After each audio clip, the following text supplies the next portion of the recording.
Good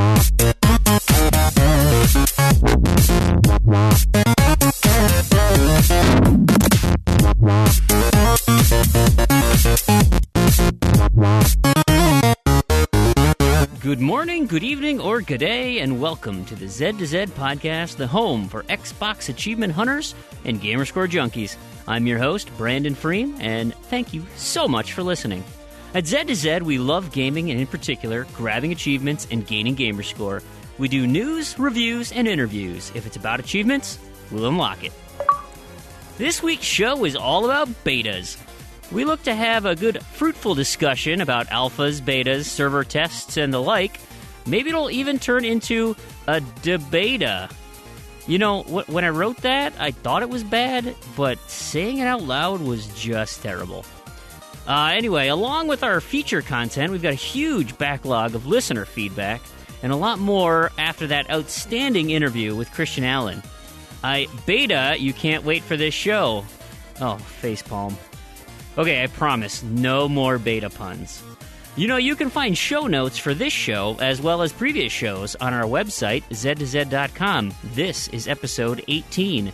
You can also contact us with questions or comments on Twitter, at Z2Z, ZEDTOZED, or email us directly at contact@z2z.com. Today's show is brought to you by the achievement Perfect Beta Testing from the game Spy Chameleon. This achievement is written only on hard, complete all levels with their Mission 5 challenges. That is terrible wording, but what it means is from levels 61 to 75, which encompass Mission 5, you must collect all the flies, all the ladybugs, and beat the time challenges. It's recommended to take on the fly and ladybug collecting first before working on those speed runs for your second playthrough of each level. There are 10 flies per level and a handful of ladybugs and some relatively reasonable time targets. TrueAchievements.com has a wonderful walkthrough with videos to get a nice 75 gamer score, and this being the most difficult 20% of the RGB Agent achievement. There's some fantastic TA to be had there. Special thanks to developer and publisher Unfinished Pixel. And if you, our fantastic listeners, have a suggestion for an achievement sponsor, let us know. You can contact us via Facebook or Twitter, like I said, at Z2Z, ZEDTOZED. Of course, that email, contact@z2z.com. Hell, you could even put it in an iTunes or podcast review. So, with that said, let's get this show started with an introduction of my co-hosts. And today I'm joined by my fantastic co-hosts. Crandy, how are you doing today? I'm doing all right. That's awesome. Do you have a mug this week that you were really excited about last week's mug? Or like last week's for this week's? I do have a mug this week. I've got the comically large Christmas mug. And I got it as a gift. It came with s'mores inside of it. But this mug is so big, it holds a liter of tea. I'm sorry, what? I don't know what that is for Americans. I think that's what about 23 gallons or something, isn't it? You're a scientist, so you should be able to translate this, Freem. You're a scientist. Yeah, it's like 6 cups or something. 4 cups. I know cups. Is that metric cups or imperial cups? Well, the other voice you hear there is Terrigan. Terrigan, do you know what a s'more is? Do they have s'mores in Australia? I have no idea what a s'more is. S'mores are very American. That was something that I was introduced to, like, fully when I moved to America. Like, they exist in Canada. In Canada either? Oh, okay. You know, they exist, but they're not like a thing. Really? Because that's like prime Canada food. I mean, that's like... No, I know. That's what I was thinking. It's like, that's like... Canadian wilderness is everywhere. Right. It's like s'mores and moose. Like that's Canada. Yeah, moose that's for real. Well, you know what I found out this last week? That the beaver is the Canadian national animal. Yes, it is. What the hell is that? It's got to be I have no idea. I know, it should be a moose are like big and majestic. Yeah. And beavers are like obnoxious. Their pelts used to be currency like that. Well, and the beaver is Oregon. Like, that's Oregon's animal. Oh, I didn't know that. I didn't know that was Oregon. You're saying Oregon is Canada then? No, It just No, should Oregon is the state north of California. Yeah, but be. Yeah, we're gonna annex them to Canada. Yeah, I guess so. I thought the state animal of Oregon was the Sasquatch, because I went to Portland and there's like Sasquatch. Maybe it's just Portland. There's like I Sasquatch think stuff those everywhere. are just hairy dudes. Could be. I mean, there's a lot of wilderness around Portland. but are you allowed to actually have a state animal that doesn't exist, like a mythical animal? I don't know. I The hope so. jackalope. The state animal for Victoria could be the unicorn. That'd be awesome. It was Didn't National somewhere Unicorn do Day that? last week. Didn't I don't know if it was in Australia or the US or somewhere, somebody made like a unicorn or something, like their state or province animal or something. Is that Awesome. that same like place that the mayor is like a 4-year-old boy or something? Could That be. sounds like something he would pull. So Terrigan, Yeah, so s'mores s'mores are fantastic. Yeah, Yeah. so it's graham crackers. You know what graham crackers are, correct? Hello. Graham crackers. So- Crackers. Vaguely, yeah. So it's sweet, like- those sweet kind of cookie tasting crackers that are really delicious. Super delicious. So you take They're brown. 2 graham They're kind of crackers. big. You put a large marshmallow into a campfire and start it on fire. I like mine really burnt. Yeah, But you bake the marshmallow on a stick, and then when it's nice and melted, you sandwich it between the 2 graham crackers and a piece of Hershey's chocolate. So you've got melted Doesn't have to marshmallow be that Hershey's. but But they make those the American bars choice so is well. Hershey's. Right. Because they're Yeah. nice flat sheets. They fit on the graham crackers so well. See, the ones that came with these mugs were actually Nestle chocolate bars, and they were pretty good too. And they were the flat. Yeah, it's funny. That really does sound very American. It's like, yep, Yeah. sugar, more sugar, inside a couple of crackers, which probably also have sugar on it. Yeah, no, they're sugar. And sugar. Oh, yeah. They're like well cookies. To tell you the Yeah, truth. no, they're pretty much cookies. Like, So I should have known as soon as it was like, yeah, okay. but they're delicious because Also- like they're like my favorite thing now. Sugar is awesome, but you know, Yeah, because like not good for that's like it's I don't know, it's an American culture thing for sure. Is s'mores like I used to make I'm s'mores. surprised they don't put cheese on it. When I'd come home from school and you put them in the microwave and you Yeah. you'd watch the marshmallow, like you'd have to like sit there at the door because you want to see it. It inflates like as big as the microwave, and you got to pull the plug quick before it like touches the walls. But you want to get it nice and because there's like ground beef or something up, leftover taco up on the wall, so you don't want it to touch the taco, but you got your giant marshmallow, and then once you open the door, like it deflates into this sad pile of sugar, Of goo. and yeah. it just melts all over. But yeah, But it sticks I- to you like napalm. because we got these mugs, and like we got them here. Like we live in an apartment like in the city. Like there's no campfires anywhere. Like you can't go. So it's like, well, how do you Dumpster make s'mores? How do you make s'mores without a camp? Well, I mean, there were riots with lots of fires, so you could have had like riot s'mores. The best kind of s'mores. So that would have been interesting, actually. A little garbage taste. Lots of like garbage cans on fire in the street. Yeah, That was just like a styrofoam. couple blocks down. But yeah, so we put it in the microwave, and it's like, yeah, those are good. Those are almost as good as the campfire s'mores. So you can have s'mores. Whoa, slow down there, whenever you buddy. want. Slow down there. They're Say not camp. they're- What you can do is though a gas stovetop works. Yeah, we don't have gas stove, so Matches. Just do it with lighters. I mean, you could do a lighter, yeah, or you could get like a Zippo. Yeah. Zippo got a good flame; it just keeps going. Butane has some vapors to it that you probably don't want to Yeah, eat. probably. Anyway, let's move into gaming. Extra How's that flavor. sound? Extra flavor. We have got we are like way backed up because of the awesome Well, interview. speak for yourself, friend. We have so much content to get to in the backlog here, and a bunch of housekeeping stuff. So let's get started with housekeeping. We're going to start with we'll have to ask the community, what do you think makes more sense? Freem Early Access or Terra Game Preview Program? And if you can come up with a clever one for Crandy, that would be my guess because I can't come up with anything clever. So anyway, the show is about betas, and we had already talked that Z2Z is going to do the Great Random To-Do List, And so we are nearing the time when we want to start generating some lists, but we're not quite ready to open it up to everybody. We need to see if they work. We need to see if the coding works. We need to see if people like what we are presenting. And so we are going to have our own little beta program to test this thing out and take a small select group of people from the community. So you listeners that are interested in joining the random to-do list for a brief beta period, we are going to set up a leaderboard on TA, and it will be private.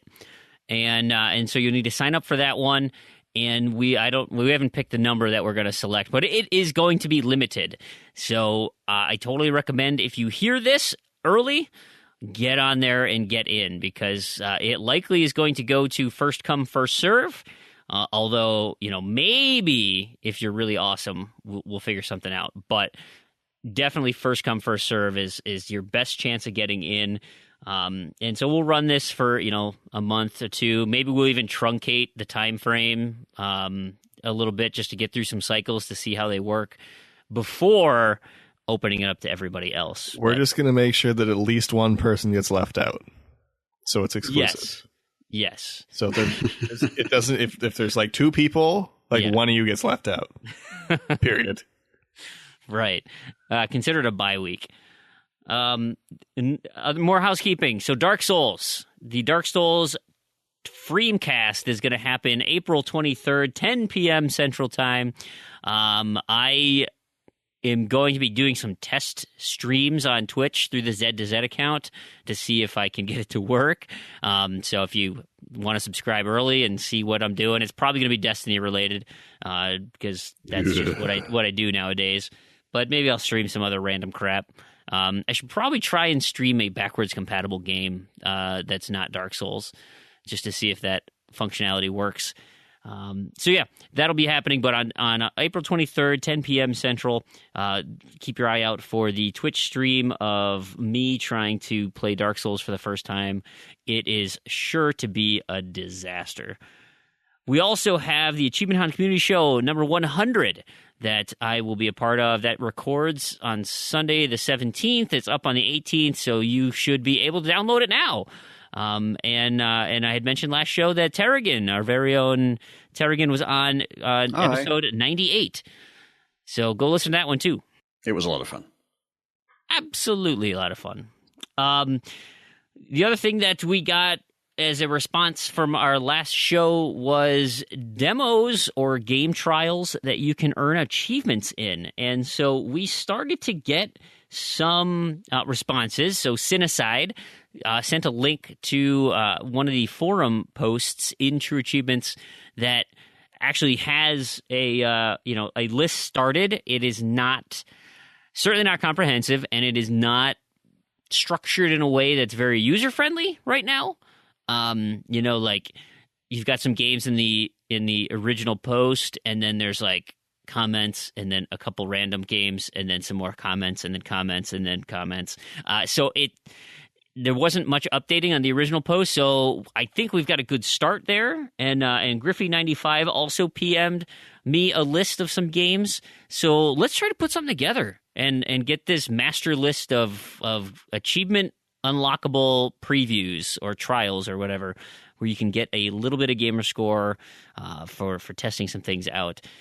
So yeah, keep sending in those messages, and we'll try and find a home to put all this information that's usable for people.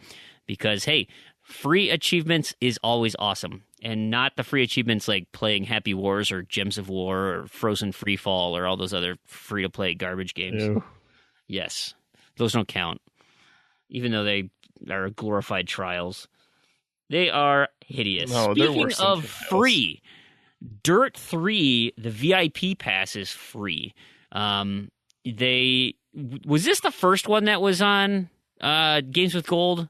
Yes. It was Dirt 3 and Dirt Showdown. So that has been free for a while. Make sure you get that, because that has access to the multiplayer content that is currently locked out if you don't download this. No word on the Dirt Showdown VIP pass. See, I'm kind of thinking they just made it free, like forever. It's entirely possible. It just popped up again for whatever reason. So I Oh, don't. maybe not then, because that was the one that they had a bunch of people complain about because they're like, Yes. hey, you gave us this new game, but it doesn't include the VIP pass, which is stupid. Which, And and then- the thing is that buying the game new would get you the VIP pass anyway, and it's a exactly. code. So it's like, well, you're giving it to us as Games with Gold, which is effectively a new copy. So where's my VIP pass? Yeah, and then There they you did go. the same thing with Earth Showdown.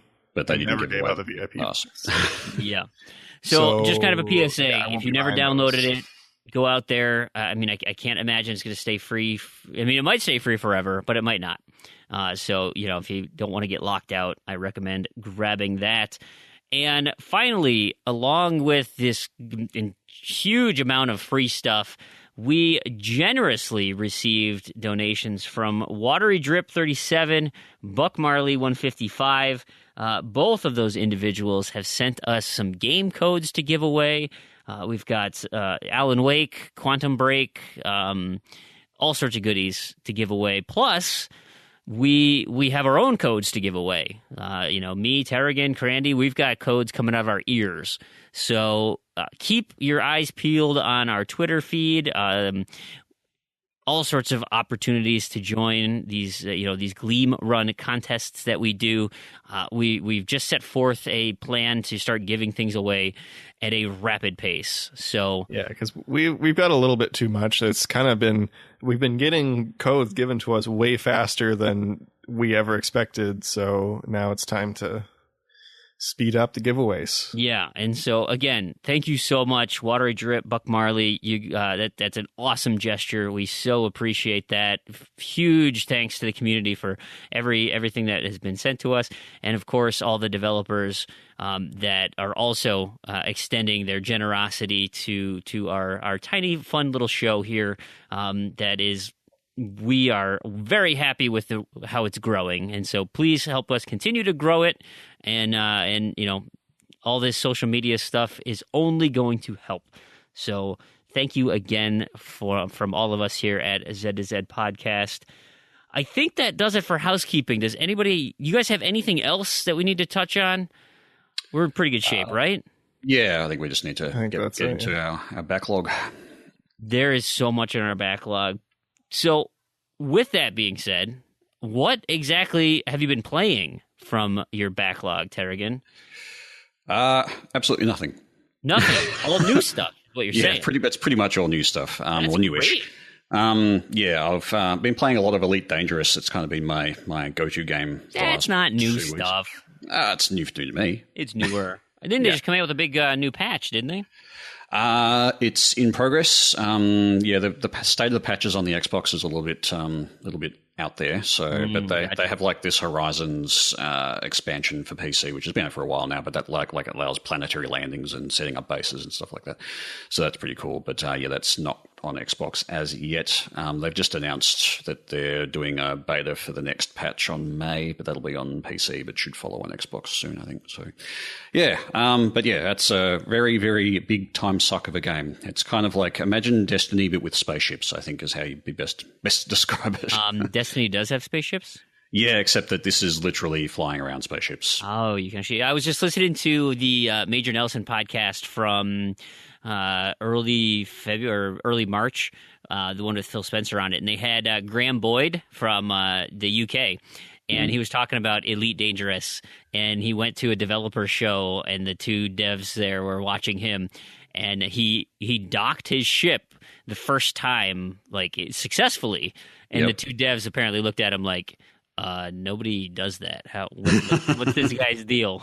Is it really hard? I mean, it sounds daunting. I didn't find the docking actually that hard, but really? Oh, that's good. No, it's kind of funny though, but it is kind of one of the it's the trial by fire in any of the elites. I don't know if you ever played the original Elite back years ago, but the very first thing you have to sort of do is you have to go and dock your ship, and it's really, really difficult the first time you do it. And the very first thing you buy is a docking computer, so you never have to do it again. But every time you lose your ship, you have to go and like redock and buy a new computer. But yeah, it's kind of funny because half the time, if you haven't played it enough, half the time you end up just crashing your ship because you don't know the dock. But no, it's fundamentally simpler, I think, in Elite Dangerous. It's more just there's a lot of stuff you need to kind of learn to handle the spacecraft. It's not like it's essentially more flight sim than arcade kind of shooter. So but it's got a lot of it's got a lot of depth to it. It's really a very big kind of imagine almost a sandbox kind of game. So you can sort of do trading, you can go do mining, you can do bounty hunting and all that sort of stuff. You've kind of got free reign, and there's like this big power play kind of thing going on in the universe with all these different political parties kind of fighting for power in various different sectors and things you can do. It's quite fun anyway, if you're into that sort of game. So I've been spending a lot of time playing that and not enough time scoring points for GTASC. So I sort of went through and was basically working through more of the campaign in Zeros or Z Heroes, just for those high value TA achievements. Kind of got a bit stuck on that actually. Was getting a bit frustrated with it. Is that local co-op or is that Xbox Live co-op? It is. I think it's local. Only local? I think so. Yeah. I was trying to convince my son to play it, and I was like, "Yes, it sounds like a disaster," and I'm just nervous he's going to get real frustrated. To be honest, the more I've played it, I actually don't mind it. And particularly if you just played through local co-op on easy, you won't have any trouble. It's basically just a button mashing exercise then. I excel at button mashing. So yeah, I would say, should be fine. Just play it on easy. The problem with it is that you need to basically play through 3 times because there's an achievement for finishing it with each of the characters. There's 2 characters, and then there's an achievement for finishing it in co-op, but none of them stack. So if you finish it in co-op, you don't get the ones for unlocking with each of the individual characters and so on. Well, isn't there one for beating the game on hard too? Yeah, there's one for each of the difficulties. They don't stack either. So essentially, you need to play the game. Be like in the Xbox constitution. Yeah. If you have difficulty related achievements, they must stack. Yeah, there are multiple guides saying that rules for achievements, make sure they stack like that. So essentially, you will need to play through the game a minimum of 3 times, which is once for each difficulty and once for each combination. So once for each character and the co-op. But you can essentially do the co-op yourself. It's just a bit difficult. So essentially, you just have a second controller and you just keep pushing them through. Anyway. So I've been working on that slowly, but not really getting too far. I've kind of dropped that for now. I did a bit of work on 3s. I've mentioned in previous shows that I found a solver. I actually ended up getting the 3072 tile unlocked this week for a cool 1600 odd TA, which I thought was pretty neat. So I'm going to try and see if I can get the big 6144, which is the huge, the top level tile. But that might take a while. Finished off Tachyon Project last week. That's a pretty straightforward completion. Whispering Willows as well. I didn't realize I only had half an hour left to go in that game, so I wrapped that up for a few hundred points. Then I played some more Elite Dangerous. I don't know if I've mentioned that game before, but it's been taking up a lot of my time. Is that the new Gra? Yeah, kind of, yeah. It's got some Grawl-like achievements. Actually, no, it doesn't. There's no leaderboard achievements, but yeah, it's got some very, very, very grindy achievements. You should play it. You'd love it. If it had leaderboard achievements, I would be playing it, so I don't know. Maybe that's not true. I'm not going to do Elder Scrolls Online. Okay. That has leaderboard achievement. I'm not doing that one. All right. You say that now. Well, okay.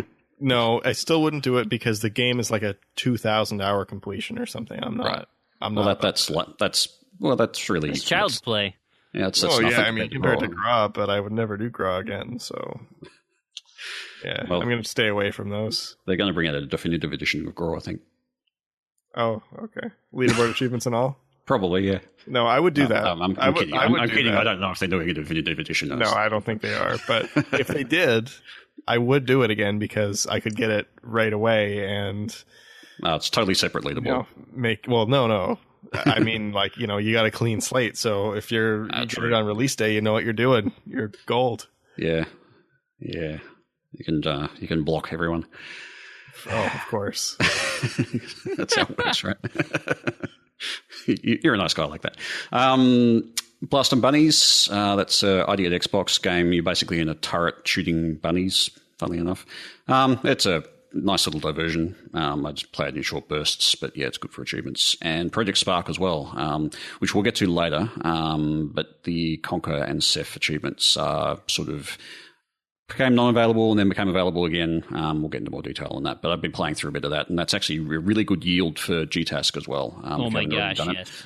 So I'm not even in GTASK, but there's tons of TA to be had. Yeah, and really easy. I mean, I just basically played through the Crossroads sort of thing three or four times now, and I've yielded, good 600-700 TA. I think this is ridiculous. Yeah. So yeah, you can probably do that on Windows 8 version as well, which I'll pick up at some point. You can stack those. It's best if you go one to Windows, though. That's the best. Right. Okay. So do they actually unlock automatically, or is it a matter of having to redo everything? No, they unlock automatically. Oh, sweet. Okay. So if you go Windows to I can preload that. Wait, don't quote me on this. It transfers one way better than the other.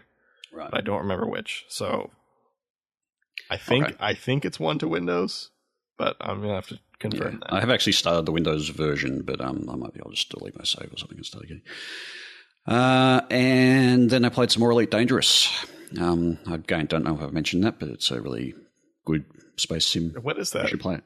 Yeah, it's great. You basically play through and you can trade and stuff in space. It's I hear it's like Destiny with ships. Yeah, it's pretty much like that. Yeah, but it's like a space sim. And you fly around and stuff. And I recommend everybody plays it. And that's pretty much me, except for Elite. So, yep. What's that? What about you, Grandy? It's kind of like Graw, but in space. Grandy, now that this is your first full week with no Graw hanging over your head, what did you do? Did you waste it? No, I didn't. But I finally took all the Graw discs out of my because usually I had at least 3 of my 4 copies of Graw in various consoles just for easy access. So I can be like, I'm going to play Graw. I'll just turn on that console.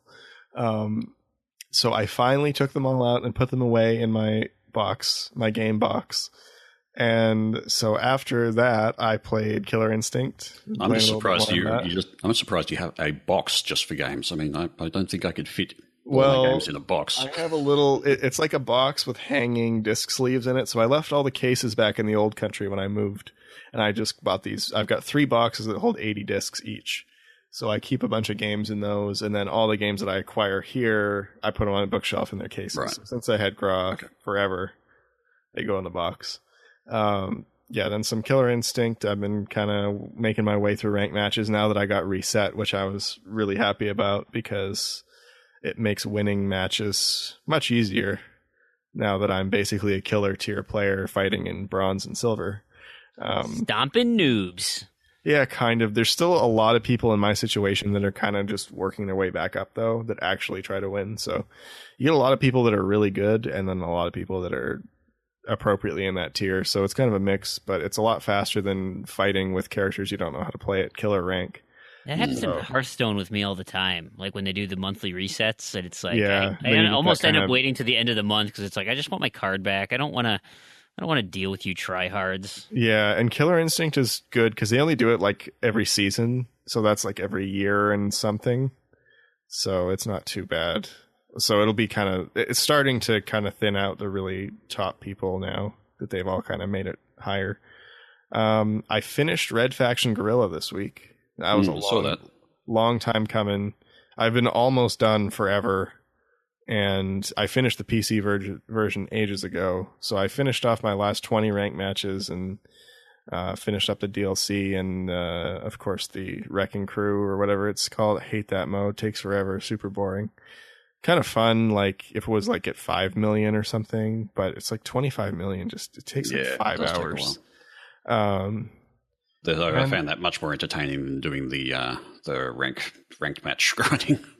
Yeah, see, ranked matches weren't too bad because I had a friend who was doing it, and he was running 5 copies, and he was just doing it on Bagman.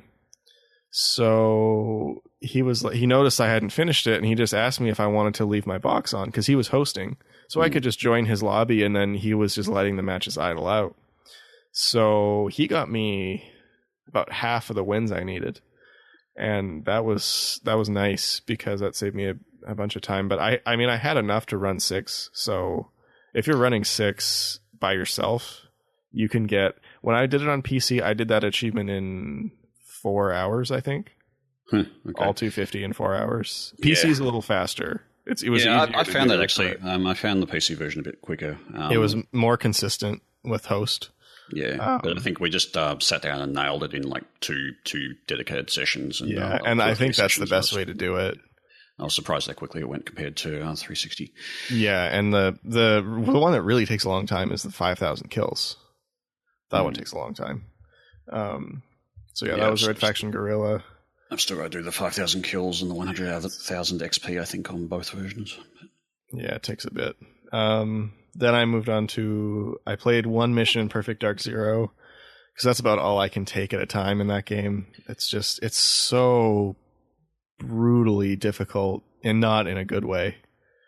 So I'm making my way through on my 3rd playthrough now. That, of course, if you want to talk about a game that doesn't have difficulty stacks, this one. Yeah. They don't even... You have to unlock... I mean, they do stack, but you have to play the game 3 times to unlock the hardest difficulty, so the only ones you can stack are the lowest difficulty. Yeah. But if you know someone in co-op who's done... If you and your partner have done the single player on hardest difficulty, then you can just play one co-op playthrough, and you can stack all the co-op achievements.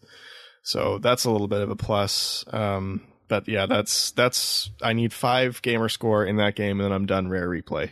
Yeah, I think that's probably another one on those list of achievement annoyances.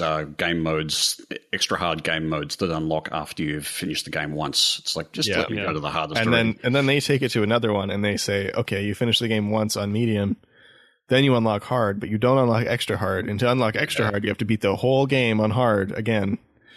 And really, the difference between hard and extra hard, I think, are going to be pretty much insignificant, which makes it that much more annoying that I'm going to have to play the entire game again, doing that. Yeah. On what is probably, because like there's just no room. Like if you mess up, that's it. You're done. You restart the whole mission because they see you get shot 3 times, you die, kind of thing.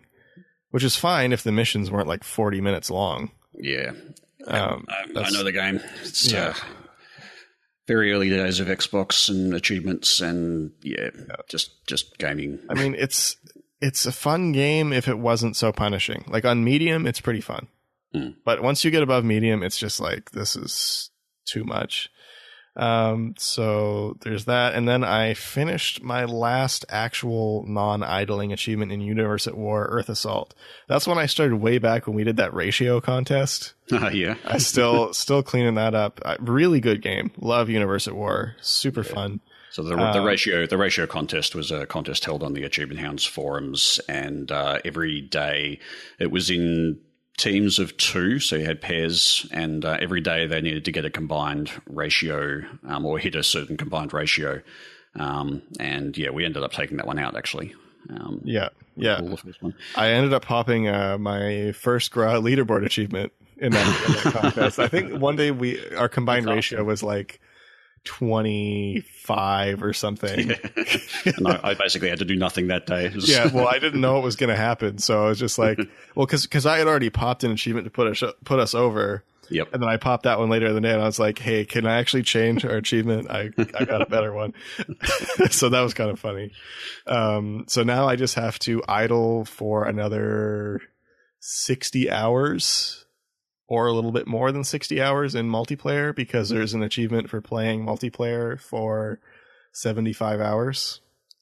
So gross. Yeah. I mean, I'm just going to leave it on when I sleep, so that'll just be a week or so if I put it on every night. And then that's it for Universe at War. At least it can be idled. It's not one of those have to be actively in a game doing something. And it's cross-platform too, so I have my one copy on Xbox and my one copy on PC, so I can just play against myself. Yeah. So that makes it pretty easy. And I played a little bit of Pool Pro online or whatever it's called. What's that? What's that game? That Windows Phone game. That one Windows Phone game that was a pool game that got delisted. Pool Pro Online 3, that's it. Just about done. I'm up to 750 out of 1,000 sunk balls. So we'll get there. Yeah. So have you thought about Elite Dangerous? What's that? It's a game that's really grindy and has really high TA. You should play it. You'd love it. Is it like Gra in space? Kind of, yeah. It's kind of like a cross between Destiny and Gra, but in space. Speaking of Destiny, I spent a ton of time in Destiny this week. They came out with the new patch, and it's pretty cool. I mean, nothing revolutionary, but you've got some new avenues to get better loot, and that is always the incentive to be playing the game. And actually, I leveled up quite a bit actually recently, which is great because there's this new 1-to-1 infusion system where if you got a high-level item and you could just take that level and put it into your current gear, and it pops right up to the same level, whereas before it used to only give you partial. So if you had a 320 and you used a 300, it would only maybe go up to like 312. Now it goes straight up to 320, so you can gain some ground on all this good gear that you have. So I've been playing a lot of that. Of course, I've been not sleeping to do that, which is a terrible idea.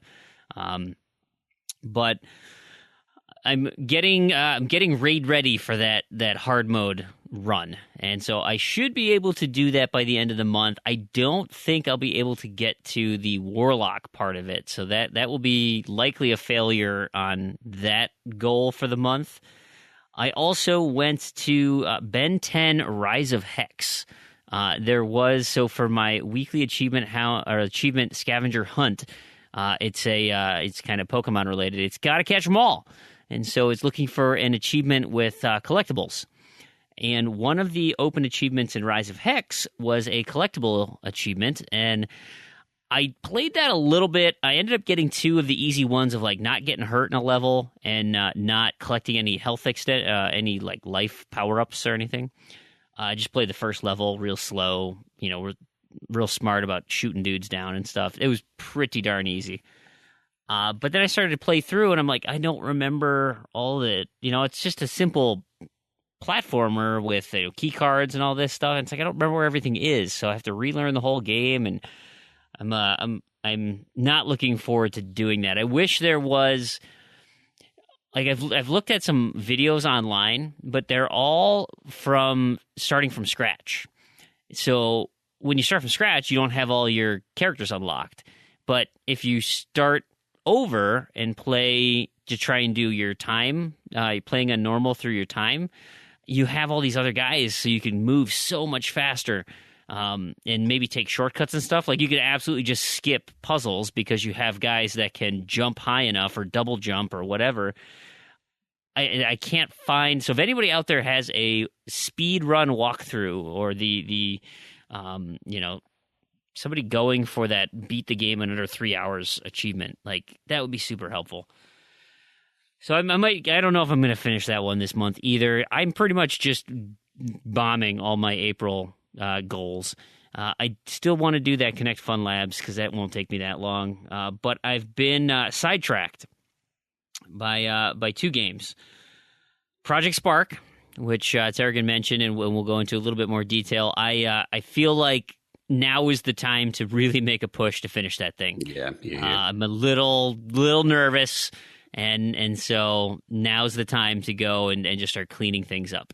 I'm up to 106 out of the 148 achievements, and so like it's doable, which it's probably more frustrating that it's doable. And I really should just make a commitment to go finish it. The other one has been Quantum Break. I've played through the first 2 acts of the game. It is very enjoyable.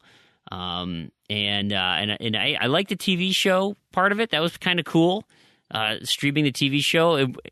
I didn't feel like, because where I stopped the game the night before, I didn't realize the TV show was going to happen right away. And so it was like, oh, okay, so we're going to watch TV instead. All right, well, I was going to play games, but all right, we'll see what this show's about. And it was paced well enough that I didn't feel like I was hey, get me some gameplay, huh? Because I want to be playing some games. So I appreciate that. And again, it was nothing like, oh my god, that's so critical to the story. But it was an interesting novelty, and we'll see kind of how that develops over the course of because I did the same thing then with episode 2 or act 2. The part that I'm at, I know leads directly into a TV show. So whenever I start that game up again, I've got a 22-minute TV show to watch, which that's interesting. Yeah. I've still got to start that game. I've had it sitting there on the hard drive, but Elite Dangerous. Right. The final game that I played this week. So my son, so he was at a birthday party back in when was that? February, I think, and it was at a trampoline park. One of these just death traps for kids. Yep. And he ended up spraining his ankle at the party. And we even when we went to the urgency center, the woman was like, "I've been here for 3 months, and I've already had a dozen kids come in with ankle injuries from this place." I thought you were going to say that person's been sitting in the waiting room for 3 months. No. That's a bit ridiculous. But the nurse was like, "No, that's in Canada. It's just a death trap. This place, anyway." So he's been complaining about his ankle for a while, and it's we're just like, well, it's a sprain, so be it. Well, it for whatever reason hasn't been healing right, and so he said, all right, we should probably get this checked out.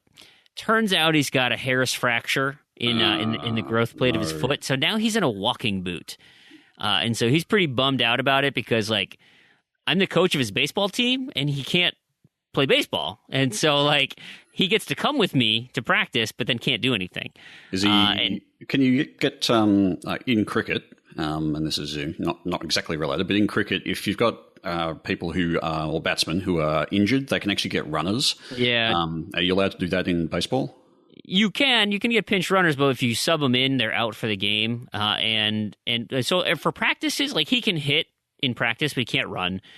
He can't really field. He can throw, kind of, but he has to be. That's the problem, is because he's young enough where he's not thinking, I shouldn't run.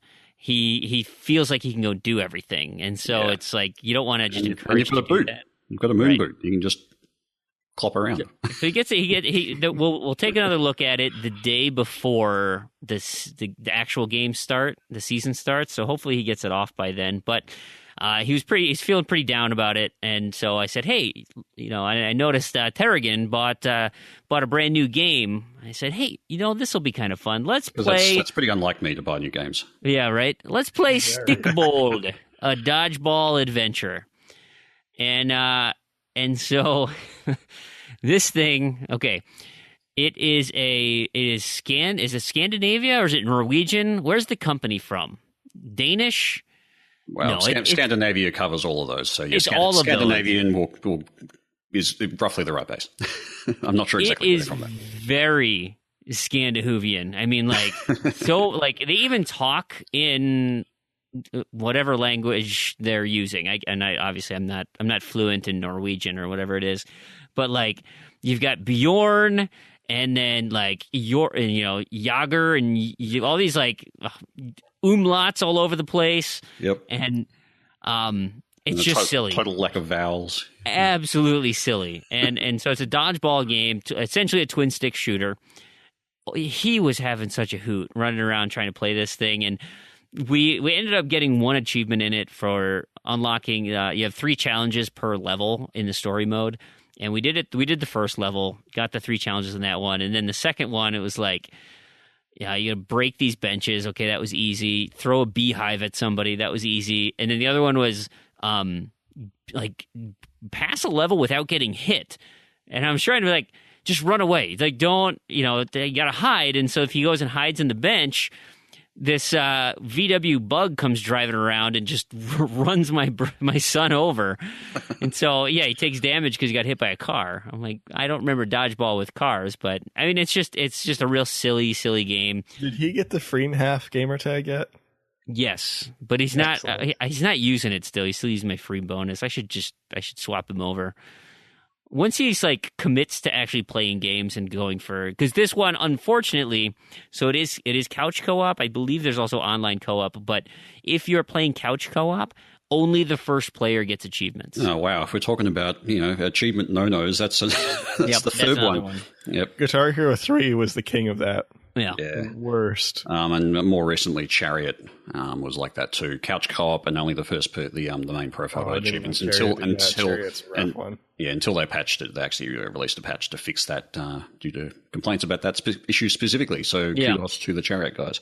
So yes, you stick-bold players out there, it is only unlocking for the first player. Now, granted, it's not a ridiculous game, so you're not just breaking your head against the wall to do it, but it's okay. So it's just okay.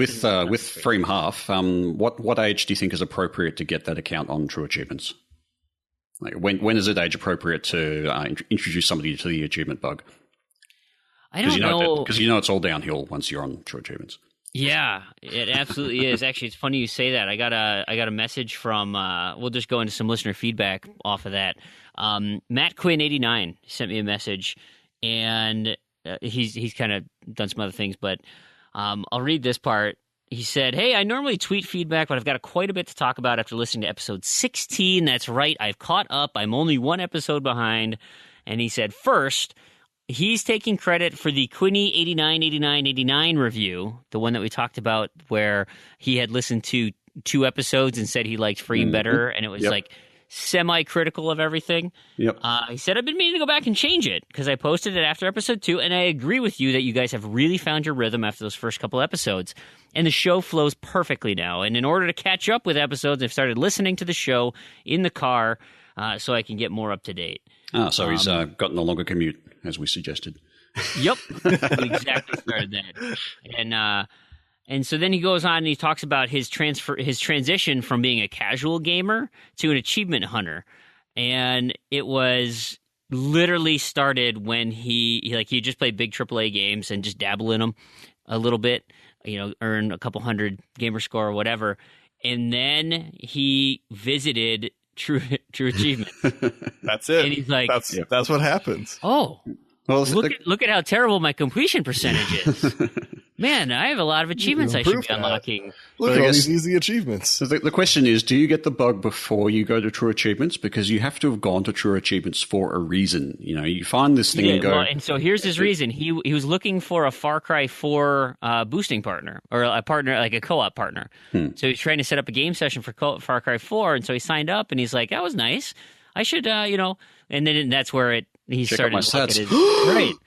What the? And so he said he went from 22,000 after 7 years. That was his gamer tag. So 7 years, he climbed up to 22,000. And in the last 14 months, he has added 43,000 gamer score on top of that. Yep, that's how it goes. And that's exactly how it happens. And that's just getting started, Right, right. Yeah. And so he even said too, I think his goal, his next big milestone is the 100,000. That's what he said. Yeah, I was really happy about hitting 50K, but 100,000, that's where I'm aiming. That's what I'm doing. And he's like me, even less than me. He's got 35 to 45 minutes a night to play. I mean, I got 2 hours, but that's a tough road. Yeah, I mean, with that sort of time getting to 100K, that's really going really well, I think. Absolutely. As I think we just sort of discussed, the 100K is kind of it's a nice milestone to hit, and it does put you at about the top 10% or so. It's just outside the top 10%, at least on TA. If you included the wider population of Xbox, I'm pretty sure that 100K is going to be well in the top 10% of all accounts. It's kind of a nice little benchmark there. 50K is still pretty good. You certainly can't knock that. And 50K, I think, is certainly saying I'm no longer a casual. But yeah, again, 100K is kind of it's the company you keep, right? Yeah. If you played basketball in the NBA and you're like, well, I'm an NBA player, I'm one of the best basketball players in the world, but like you're a bench player, you're like, well, I'm like the worst player in this league, but I'm better than pretty much everybody else. Mm-hmm. 'Cause again, the company you keep. Indeed. That's how it happens. And back to the, do you get the bug when you join TA? Do you already have it? For me, it was kind of like TA just gives you a tool to really embrace the bug. Yeah. And that's kind of what I think it really is. So I think I already had kind of, before I kind of really seriously got in, I already had an account on True Achievements, but I wasn't seriously working on Gamerscore. But sort of, you kind of look at some things and go, yeah, you know, I'd really like to get the rest of those achievements in Assassin's Creed Revelations. And maybe I'll just do the rest of the entire Assassin's Creed series while I'm at it. And then it just goes all on of the other games, and it's like it's got all the solutions there, and you're just going, oh yeah, so that one's easy to do. I didn't realize that, and so the flag bug in that one. But I can just get one more before I go to bed. Yeah, and beginning of the end goes from there. Yeah. It's slippery slope, that's for darn sure. All right, so let's move into. So we had a lot of the conversations that have been happening on all of our various accounts have been like banter between our community, which is awesome. Like, I think it's so funny where, and it's totally warranted and encouraged, where somebody will make a comment and others will just start snowballing that comment into a dialogue. And, that continues to reinforce. I'm still a child, so yeah, it continues to reinforce how much we need to have a forum or a place to do this, and so we're looking into something like that. But in the meantime, we've got Twitter, we've got Urban's blog, friend feeds. So let's go with what happened in Twitter here. Urban, you wanna recap? Yeah, let me just have a look at that one again. Being addicted to Gamerscore. That's right. Kyber suggested that you're actually really addicted to Gamerscore when the first thing you think about when moving house is whether or not you have enough space to use a Kinect. and I think Joe and myself can certainly attest to that. When I moved house here, I basically meant, so where will the Kinect go? Right. Is there enough space in this room? I have to. That's put one of the things I'm looking forward to. Is like moving to a place where the cost of living is dramatically lower, and there's like space. So I'm like, yeah, maybe I can get space. I can like have a Kinect room, or like a room where I can not have to rearrange everything to play with Kinect.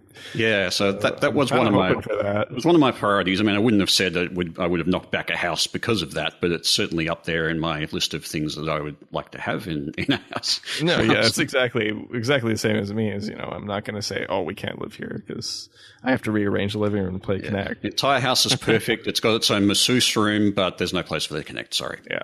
Right. Gotta find a new one. Yep. That's great. Yeah. And then Crandy, actually, Kaiba Chaos jumped in on your friend feed as well, and he asks. This is unrelated to achievements. He prefaces that, but says, "Hey, what update made you quit RuneScape?" And then all of a sudden, this thing turns into nerd talk. I don't know what happened here. Yeah. So the thing with RuneScape was it wasn't one thing that made me quit, and I say I don't really play, but I still play a little bit. So you know what else is like RuneScape? Elite Dangerous. Elite Dangerous. What's that? It's kind of like RuneScape, but in space. Oh, okay. You'd probably like it. Yeah. Irish achievements.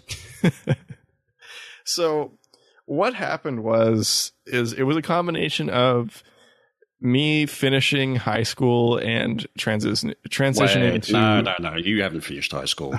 You caught me. And finishing grade school, you mean?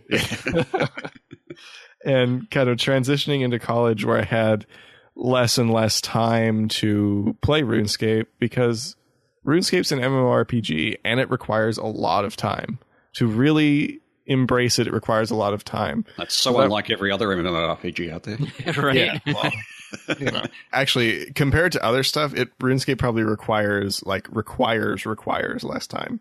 It's a little simpler, but it's still got a fair bit of depth. But there's a ton of content, but most of it can be done solo. So it's not like most MMOs where it's like, okay, Tuesday is raid day. We all have to play for like 6 to 12 on Tuesday, period, because it's raid day, where you can be like, okay, we can do our one team thing for like 2 hours on this day, and then the rest you can do whatever you want. So that was one thing. The other thing was a lot of the people I played RuneScape with stopped playing. So that's what's tough. Yeah, and not just my, like, because a lot of my friends throughout high school did play RuneScape, and we'd get together, we'd play RuneScape, we'd play Xbox, we'd do whatever. We'd all get together. And it wasn't just my in-person friends, it was my in-game friends too, because we were all, a lot of us were kind of that same age as we're getting to that same point in our lives where we have less and less time to dedicate. And so finishing grade school.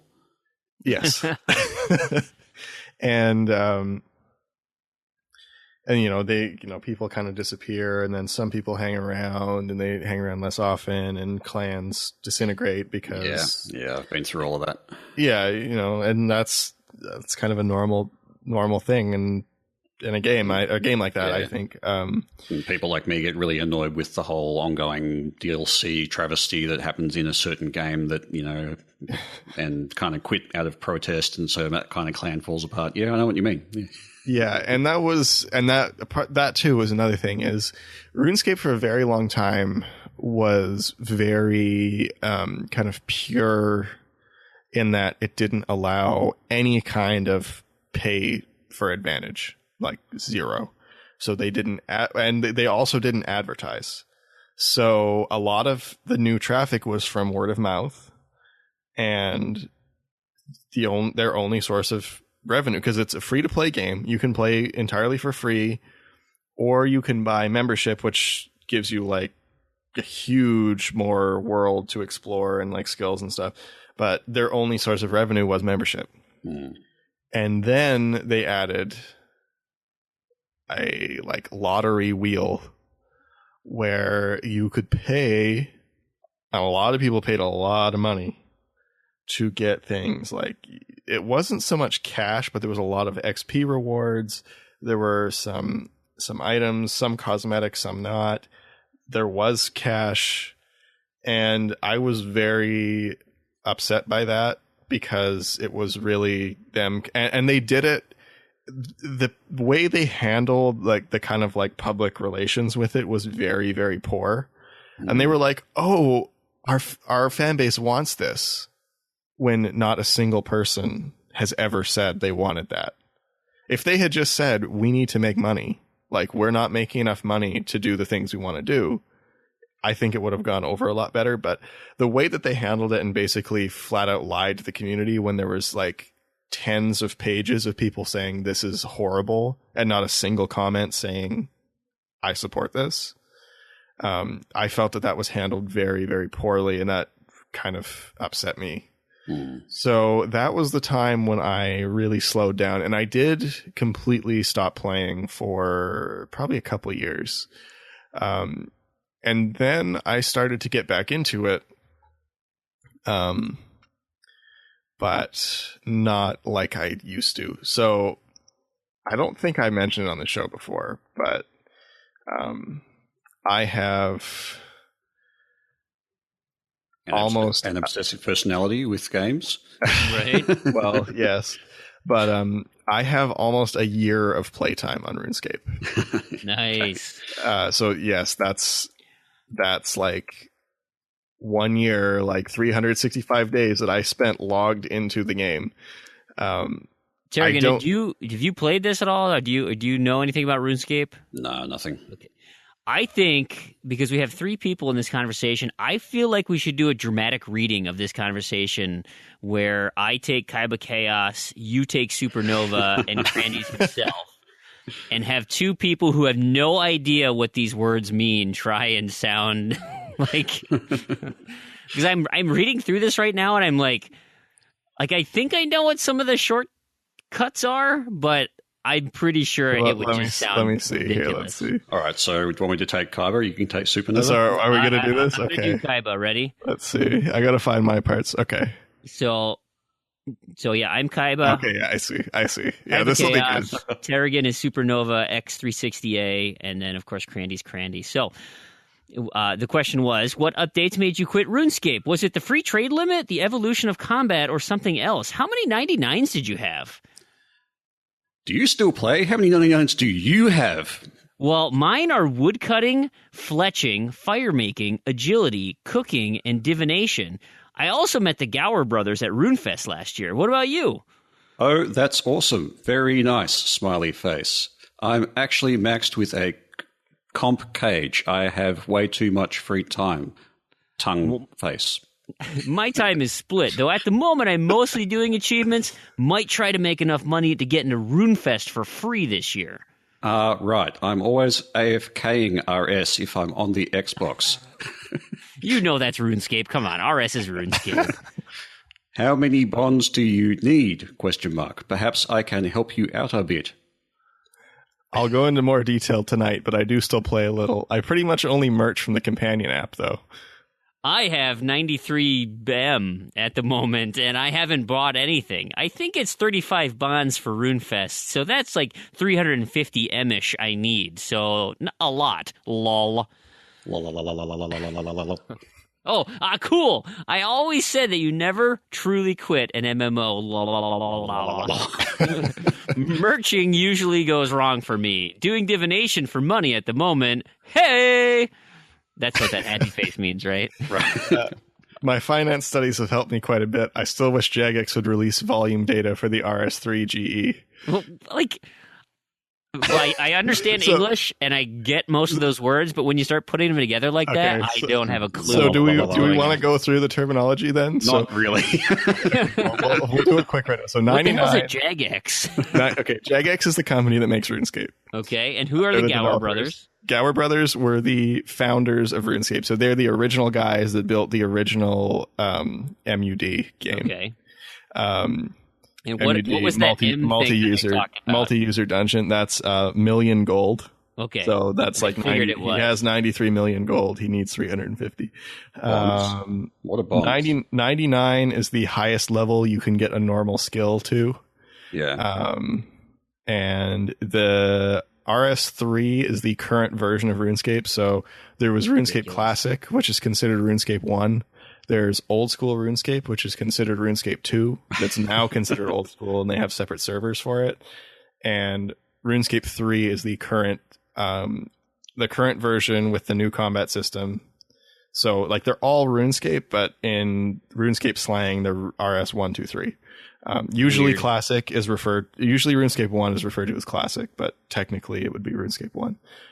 See, and people yell at me for talking about Destiny too much. That's nothing compared to this. And the GE is the Grand Exchange, which is RuneScape's auction house equivalent. It's not an auction house. There's not auctions there, but it is a commodity exchange. So everything has a market price, and you can buy above or below that price and influence the market price of it. So that's why I'm interested. I actually have a project going that I worked on with Jack. We built I typed it out and Jack told me what to type. A RuneScape GE database scanner. So it scans all of the price data from all of the items in RuneScape every day and dumps it into a database. And then I'm eventually, like this will happen when I have time to work on projects again. I'm making a market index for the RuneScape Grand Exchange. So that's like the. So am I going to see Crandy's Stock Exchange next to NASDAQ? Yeah. Well, I mean, you know what else has comedy? Has marketplaces like that, which people scan and put up on websites and stuff like that. Elite Dangerous. What's that? World of Warcraft. It's kind of like every game you've ever heard of, but in space. And difficult. Yeah, so it's like the S&P 500, the Dow. So what are you gonna call it? Current name I call it in my stuff is the RGE 50 RGE 150. Because all right, I can see it. Randy's Grand Exchange 150. Nice. So, yeah. Nice. And so, so you're saying Jack's telling you what to do. Who's the web chimp now? It sounds like you're doing all the... Yeah, because I don't know what I'm doing. I mean, I kind of, as we went through it, I kind of started to understand some stuff, but he's the one that built scanners and stuff. So he just told me what to type. You're literally WebChimp US. It could There be. you go. There you go. And then the question of my 99s, I don't know them off the top of my head, actually. So I'm going to load up RuneScape as we go through here and check, just so I don't get them Just wrong. send him a private message. My first one was Herblore. That's an accomplishment I'm proud of because I had an untrimmed Herblore cape. So back when you couldn't, back when it was actually like, this is back in the day. So this is like, Hold on. not easy RuneScape. This is How back when many RuneScape was people hard. listening do you think have any idea what you're talking about besides Kaiba Chaos? You would be and surprised how Supernova? many people used to play RuneScape. Everybody used to play RuneScape. Like everybody my age used to play RuneScape. Do you know what else everybody's used to play?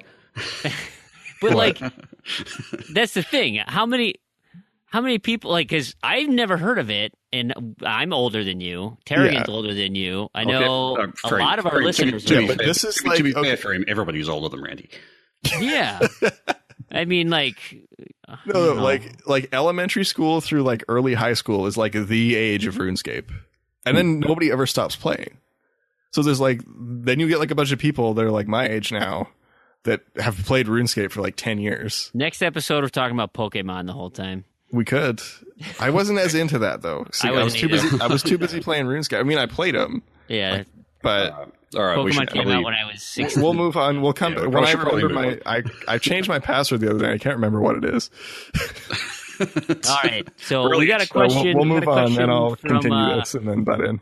We got a question from NBA Kirkland to you, Tarragon. Hey, is there a website to run that 3 solver without actually building it? I've had a few questions about this actually, and unfortunately, no, there is not. But I am racking my brains about ways it could be done. So that's probably a standby. I don't really have a good solution for it, but yeah, it's a please stand by. If I come up with something, I will certainly let our listeners know. That'd be helpful.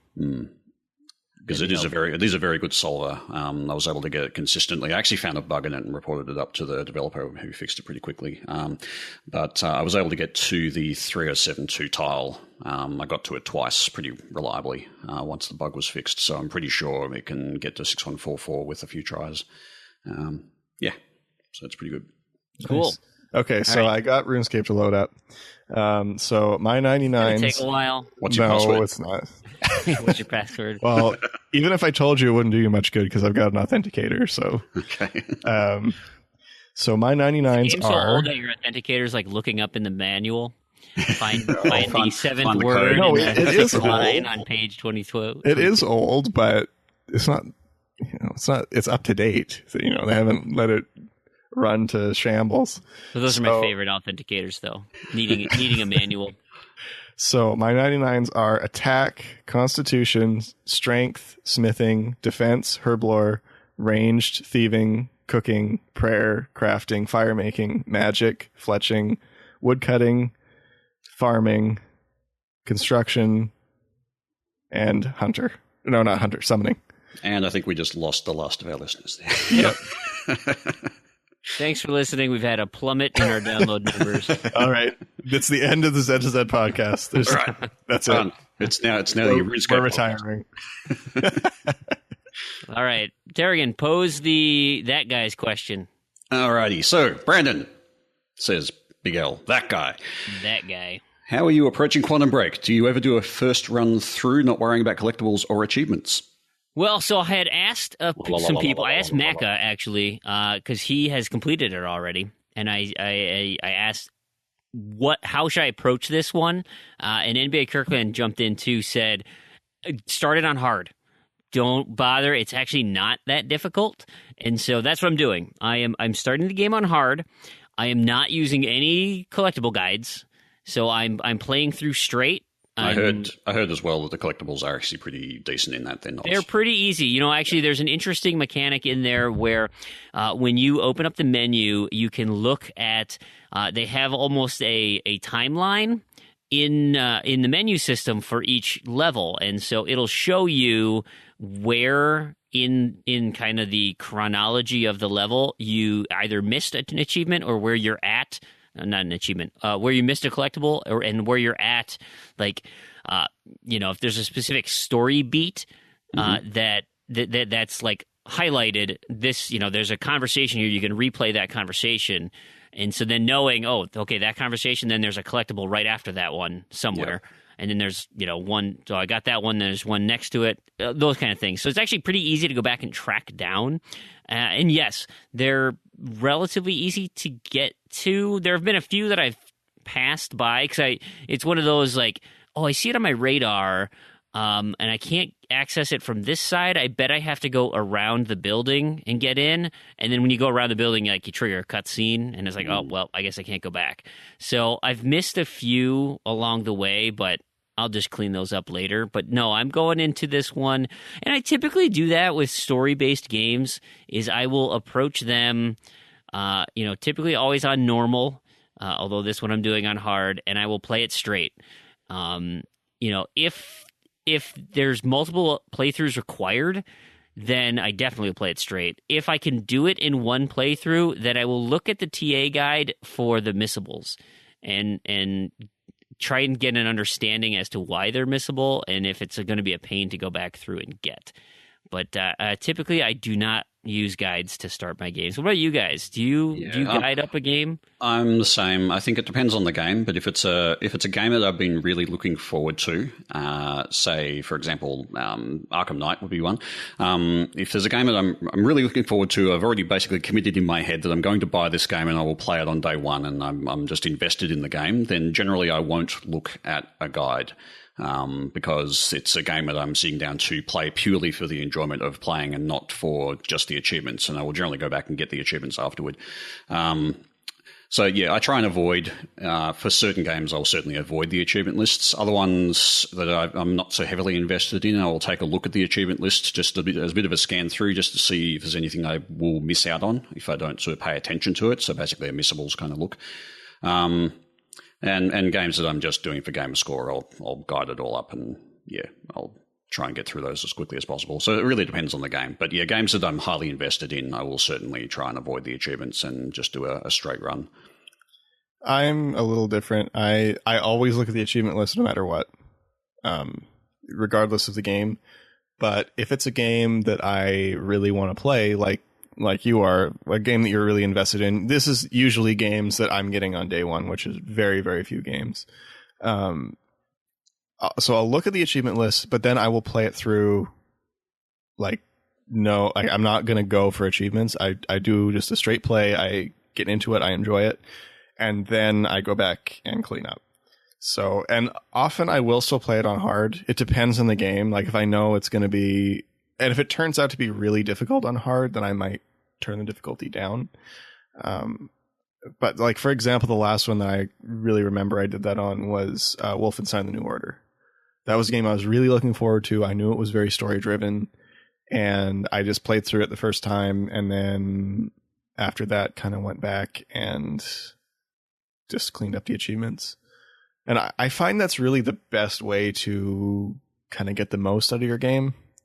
Like, especially if it's like a Quantum Break or a BioShock that's very, very story driven, where you can't get the full experience if you're, you can get kind of the full experience if you're paying attention to the story and getting the achievements, but you always have achievements on your mind when you're not. And I think really allowing yourself to be fully immersed in it. Yeah, and depending on the game, some games are okay with that sort of thing, but there are some games I just don't want to sully the enjoyment of it by having to think about achievements. So in those cases, I actually will mentally commit to, okay, if I have to restart and redo another playthrough to get achievements, then that's what I'll do. I will actually play through some games and just go, I don't care about achievements. If there are missables, I'll miss them. And just play through just for the sake of enjoying the game for what it is, rather than thinking about the games in terms of an achievement haul. So I sort of basically mentally commit to multiple playthroughs, even if a game doesn't necessarily require it in some cases. So yeah, for the big games that I'm really looking forward to and invested in, I will often just go, okay, well, I don't want to know anything about this game, and I will go in blind. Like at the moment, Quantum Break, I haven't even looked at the achievement list. And I will go into that blind. And I sort of have known through some of Macca's sort of tweets about it that, yeah, okay, the collectibles aren't really an issue, so I don't need to even sort of think about that. But even so, I probably would have played through it once, just not worrying about collectibles at all, and just gone and done a story playthrough just to get the game and the experience done, and then start another one to go and. Well, and I find that when I'm going through, like I'm seeking out the collectibles. I'm trying to find them on my own, but because the collectibles in this instance are your upgrade tree. And so you need to get the collectibles so that you can get more abilities, or your abilities work better. And it's like on a hard playthrough, you kind of want those things clicking on all cylinders. So you got to be a little bit more thorough. And I end up exploring the the surroundings, the environment. Yeah, so there's actually more of an incentive to go for those than just for pure achievements. Then in that case, so that's absolutely that's a bit different again. So hey, Connect Kid 333 says, Crandy, can you talk about how you made that drum macros for the Rock Band games? And now Planting 42 said that he's willing to offer a private message chat about how to do this, but do you want to give us a top level? I can, but I feel like we could do a whole episode on this because it's the whole process and kind of reasoning behind it is kind of an interesting story, but well, great. We'll commit it to another show. I can give a little kind of teaser, I guess. Basically what I did is I took kind of my knowledge of, part of the knowledge came from having an electronic drum set because that's what I used to play Rock Band. I also played drums. I kind of still play, kind of don't, because since I moved to the US, I left my drums in Canada because I don't have space for them. I want to still play, but I don't have them really. But I use my knowledge from that and the developer tools. I guess, I don't know if you'd call them developer tools, but the tools that Harmonix provided to make Rock Band Network songs.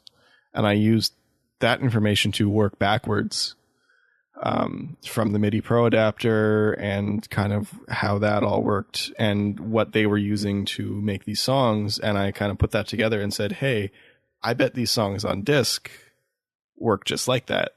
So if I could get these songs off the disc, I could run them into the adapter and have it work. So I'll just kind of leave it at that. But it's kind of a interesting story and process, and it was a lot of fun. I really enjoyed working on it. So now, I mean, it's kind of dead at this point, but I mean, I don't plan on taking the hosting down as long as Tarragon's server's still up. So yep, perfect. So hey, do you guys know, this is from Lucky 32468, do you guys know of a way to clean up those 0-point games on your gamer tag on the Xbox One like you can on the 360? NBA Kirkland tried helped out and said, hey, Lucky, no way to do that on the One, but you can vote for the feature right here. And he provided a link to what I assume is an Xbox it's a user voice. It's a user voice. User voice forum. Yeah, I actually found the same thing. When I saw that question come in, I did the same digging, but Kirkland got to the response first. But yeah, so there is no way. So on the 360, if you weren't aware, if you have a game that you've loaded in, but you haven't gotten an achievement in, and it appears in your list of games, you can actually go and remove it. But yeah, there's no similar feature on the One. So if you've loaded a game, even if you haven't gotten an achievement, it will appear in your history, which some people don't like. It is kind of annoying. What's this one? So Matt Quinn, 89, comes back, and he is through Twitter. He says, hey, I finally got around to hearing my shout-out. Yep. That's right. For the Queen 89, 89, 89, 89, 89, 89, 89, 89. Pretty pumped 89. About it. Yeah. So he asks, he asked me specifically, but of course put the show on there. What have been your favorite, and he misspelled favorite with a weird U, UK weirdo, favorite ID at Xbox game? It's pronounced favorite. No, I got you. Yep. If any, so far, and what ones are you looking forward to, if any? His personal favorite was Stick It to the Man, and it was his favorite completion from 2015. He liked it from start to finish. So, ID at Xbox Games, you got one? Layers of Fear. It's the first I can think of off the top of my head. I've got absolutely embroiled in the feeling of that, and with headphones in a dark room, it will scare the living crap out of you. It's really really good game. But that's certainly ID at Xbox. I can't think of others off the top of my head.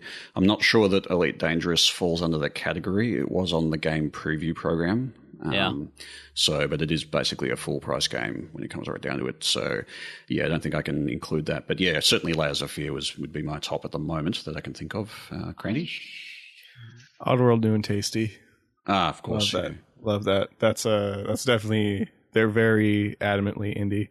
And that's a good thing. I think that's where they're part of their kind of creativity comes from that. And I was actually just listening to an interview with Lauren Lanning today. It's very interesting. I'd love to have him on the podcast, as I think we've said before. Yeah, we should try reaching out to him and see how we. Yeah, I was kind of thinking that I think he lives nearby me, so I can offer him. Just rock up on his doorstep. I'm sure he will. Yeah. Just go knock on and say, "Hey, you want to come on the podcast? I got some tea and stuff." So I didn't realize.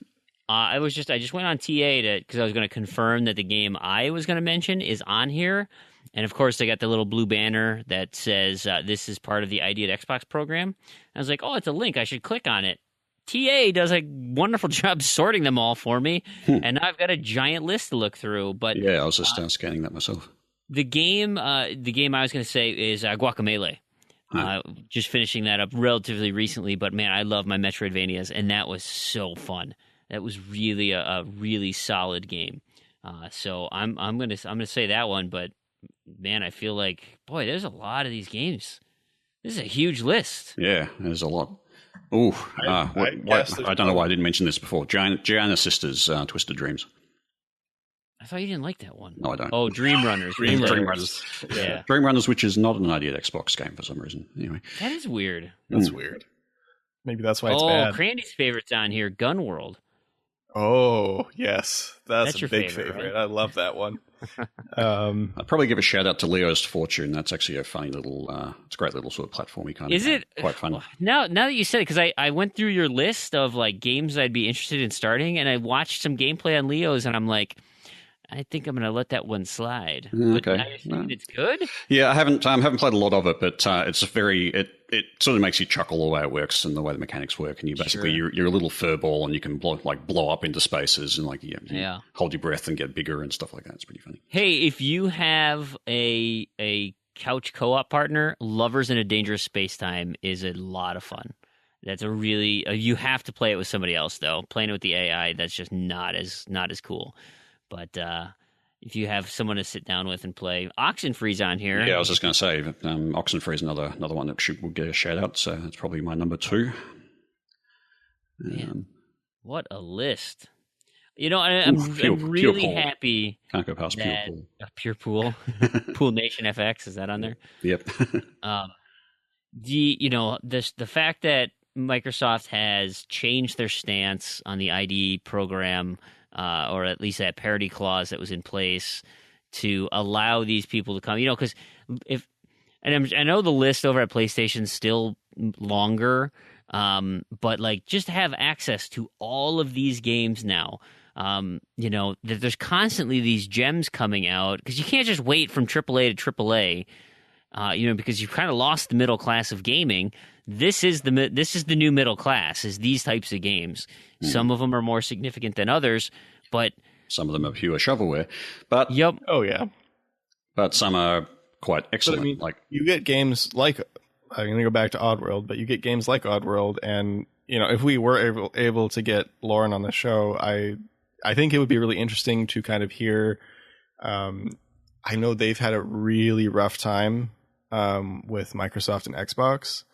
So it'd be really interesting to hear kind of how, and they tried to get on the 360. So even before ID at Xbox was a thing. Yeah. And I've done a bit of reading on it, but there was a lot of stuff you had to have a publisher, you couldn't publish yourself was... unless you had published like 2 retail games or something, which obviously, you know, they're a smaller studio that wants to be digital only. So obviously they can't afford to do that. And it just kind of made it impossible. Yeah, and so that's sure sort of where the ID at Xbox program came from, is that developers couldn't self-publish. And they even had problems with the ID program in the early days. So I think they've even loosened that a bit. They have, by the sounds of things. There were a few complaints about the ID at Xbox program in the beginning too. And I think you really have to sort of give credit to Microsoft in that they have come to the table with a lot of that stuff, and they've sort of stepped back from some of the more limiting rules. I agree. They were kind of in like that old industry mentality where you have like everyone goes through a publisher. You know, you have to be of this certain quality, otherwise you're devaluing everyone else or whatever. Yeah. Like, and I think the thing is that, and this is in some ways a good thing. It's kind of a good thing that PlayStation has kind of shot ahead a little bit this generation, is that in order for Xbox to catch up, they had to kind of relax and play ball a bit more. And so I think that that's actually ended up being a good thing for gamers, because we get to see a lot more of these cool games. And of course, easy gamer score shovelware. But it's certainly, I think it's been a good thing for the industry as a whole, really. And certainly, I agree. I think it's worth sifting through the garbage to get the few really, really, really good ones that come out of it.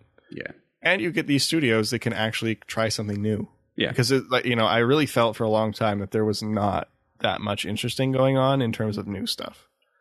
And then now we see, a lot of it doesn't work. But once in a while, you get something that's really cool and it's new. But seeing the amount of just indie titles that were on PC, been sitting on PC for ages, would never have come to Xbox in any form just because of those limitations in place, have now embraced the idea of Xbox, and they're out. And that's really great. There's a lot of games I missed out on simply because they weren't released on Xbox. And so, sure, I could play them on a PC, but, achievements. So. The other thing I appreciate is, that yes, there is a lot of, ingenuity and very unique games on the PC, but there are also some things that I appreciate that there's some level of curation in filtering out some of like just the vile things, or the obscene, or like the weird, or the broken, or the now they're not perfect, right? We're still getting Soda Drinker Pro, we're still getting kind of random garbage and stuff, but you're not going to see some of like those really fringe, like they push the limits a little too much. Like your postals. Yeah, postal hatred. Or, a lot of the, you can get them, but a lot of the whatever that one is. Right. Right. And even like the, a lot of the Japanese games that, there's some really questionable moral things that I appreciate that I don't really have to worry about that. If my son gets on my Xbox and starts going around finding, lesbian porn action, like I guess you've never actually checked out visual novels then. I haven't, no. And although admittedly a lot of the worst stuff out of those visual novels ends up getting cut on the Xbox 360 versions. But yeah, I have looked at some of the stories for some of the visual novels that I've played through, and I can't, so I've had to go and actually read up on them on websites, and it's like, I don't remember that sex scene. What? Right. When did that happen? Right. So I kind of love the concept of Postal though. Like Postal was just like the ultimate freedom in a game. It's still on my list of games to like go and find and like play, because I played a demo for it like years and years and years ago, and then when I got a computer that could actually run it, I never played it. I don't know why. No achievements. But this was even before I was addicted to achievements. Well, that's clearly it was a precursor to the no achievements. Yeah, and I need to put that on a list. I need to go back and play Postal, because that game was certainly pushed boundaries. Yeah, but I don't know. I kind of like that. It's. I mean, I get it. Like, I don't think they should just be there on like a marketplace or anyone. But if you want to get some kind of like age verified marketplace that has like AO rated games or regional equivalent, maybe we should have that. The red light district of Xbox Store. I gotcha. I don't know. I think you should be able to kind of have anything. I don't know. I guess that's what PC's for. I guess that's what PC's for playing Postal. Like I tried to say, peeing on mailmen and fires and whatever else you want to pee on. Speaking of South Park, PC. Yeah, South Park was really censored in a lot of countries, wasn't it? I'm going to get this transition. Here we go. Here we go. It's coming. Okay. All right. We'll cut South Park. I'm changing it now. Hey, you know what's like South Park? What? Well, Elite Dangerous. Your friend. What is that? It's kind of like South Park, but in space. Oh, okay. We've got another comment from an individual who uses U's where they're not supposed to be. Seb, the nighty from up from Canada way. Hey? He wants to talk about crossplay, and he says, "Hey, I'm all for it on the Xbox, PlayStation crossplay. Where he's a bit nervous is the PC part of it." Because it really depends on what genre that works for. Because, being a PC gamer for shooters or RTSs can have a huge advantage, unless they're, somehow nerfed. But yeah, mouse and keyboard, you get a lot more precision and quicker movements than you do with a controller. And then the other gray area he mentions are mods or hacks, where you can, modify a PC game much easier than you can a console game. And so he says, he acknowledges that we all agree that crossplay would be nice, but again, it has to be tailored to the experience, and really that's probably only in the competitive scene. But what do you guys think? Does that change your perspective at all? No. Well, I think with shooters, the advantage that somebody with a mouse and keyboard gets over somebody with a controller, I'm not so sure that's a thing, or as big a thing as it's made out to be. Because with controllers, you basically get auto aim and a lot of tweaks there to essentially bring it up to the level of somebody who has a mouse. So there's it's kind of like a handicap, I guess. So you're given extra tools within the game to try and make those things a bit more equal. So I'm not sure. I guess I'd have to see how it plays out. RTSs, yeah. I mean, if you're playing an RTS on console, you're a bit of an idiot, I think. You shouldn't be playing an RTS on a console, basically. No, I just think they're really designed for mouse control. There's no sort of there's been a couple, and they're just fun with the controller. Yeah, and so I've never. I mean, I'm not really a big RTS guy, but I can't see that there's any really good way to control an RTS with a controller. So yeah, certainly in those cases you get a huge advantage there. And I guess in those situations it wouldn't make sense to really pit people Xbox to PC. Certainly against PlayStation, where you've got controller to controller, sure. But yeah. My thing is, it doesn't matter for me because you can search just the console that you're on regardless. So you can play with whoever you want. Like if you want to play with your buddy on PC, you still can. But if you want to play competitively against people you don't know, just if it's a game where you really feel like you're at a disadvantage, then search Xbox only or whatever. Yeah.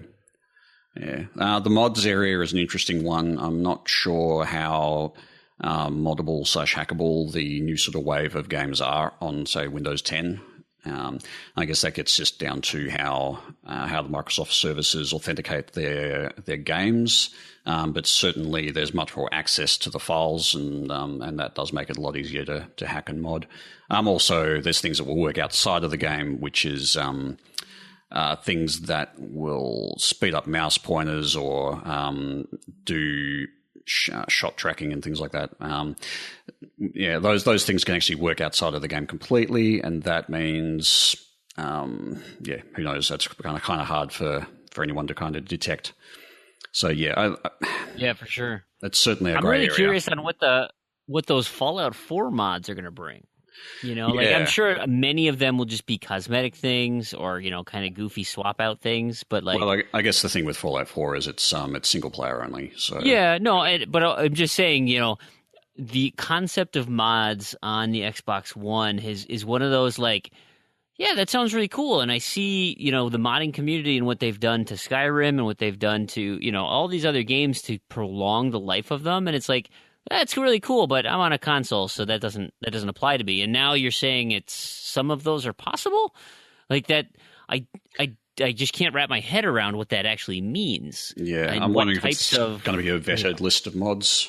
Oh, I have to imagine. I can't imagine that, you know, people are going to be putting in there sort of their rude mods. I can't really see that being something that would be acceptable on the Xbox platform. Yeah, well, and you got to think too from Bethesda's standpoint that the people who are going to be accessing the mods on your computer tend to be savvy and can work around issues presented by incorporating those mods. Whereas take me, for instance, you know, John Q console, if a mod came in and bricked my console, I wouldn't even have the first idea how to go about and try and fix that.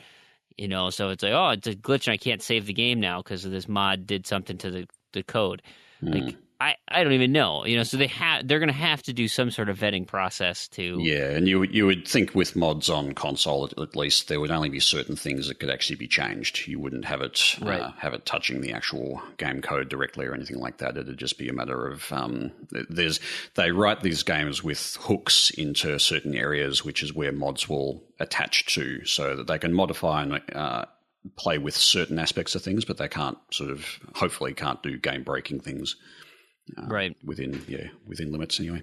So we had some great feedback on the Christian Allen interview, which it was a wonderful interview, and I want to thank Christian again for spending so much time with us. Hopefully, he enjoyed his night sleeping on the couch or in the doghouse or whatever because he spent so much time talking with us instead of spending time with his family. So, oh my gosh, the sacrifice was so appreciated. But McLovin Legend... It did break a download record. Yep. McLovin Legend... Broke a lot of records, actually. Longest show, most downloads, most expletives.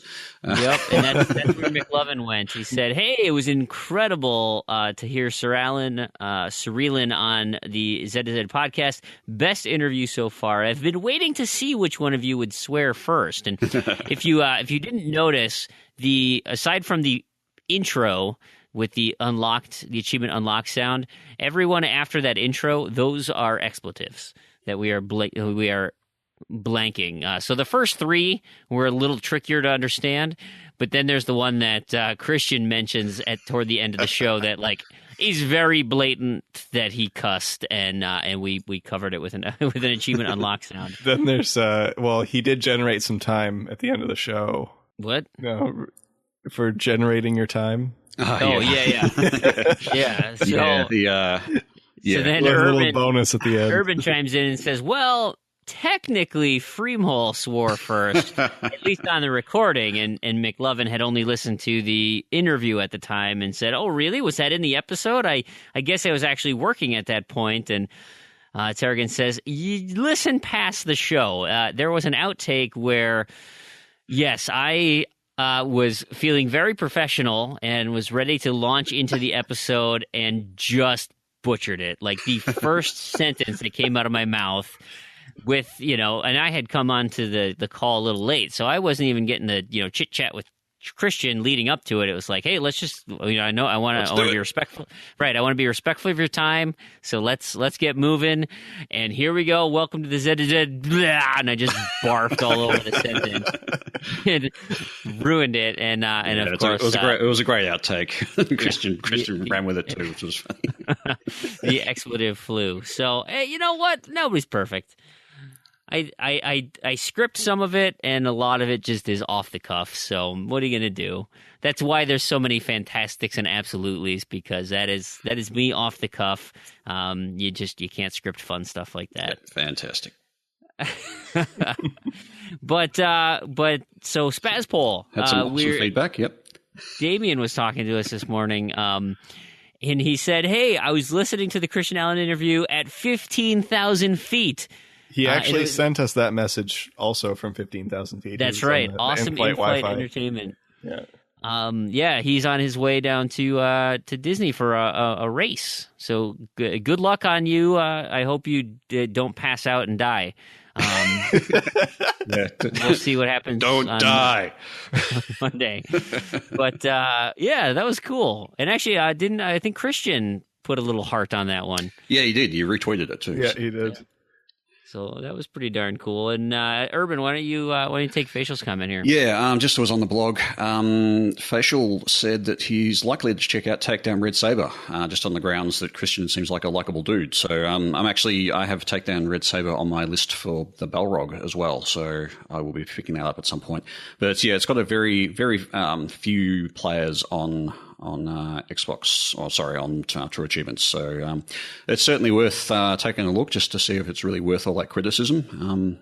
And certainly I'll be going through the multiplayer at some point. So. Well, and like Christian said, the initial criticism was so scathing, and then they spent the next 6 months fixing it, and nobody went back to take another look at it. And so I'd have to assume, I know, he likely, it's not perfect. I'm sure it's not perfect, but I have to assume that it's competent at this point, and it might even be enjoyable. Yeah, and I suspect that he's learned a lot of lessons from that one, and that's what he took into Epsilon. And also the Kickstarter. He was talking about the Kickstarter, basically making him a target for any of the hate that sort of came from that particular title. So he's got a whole different approach with Epsilon, and it seems to be going pretty well now. So and even with Hotel Blind too, I know he was a good sport, and we were kind of joking around with him on the Chivalry Cemetery part of it, but it was it's a really unique take on a game, and like he said, it's so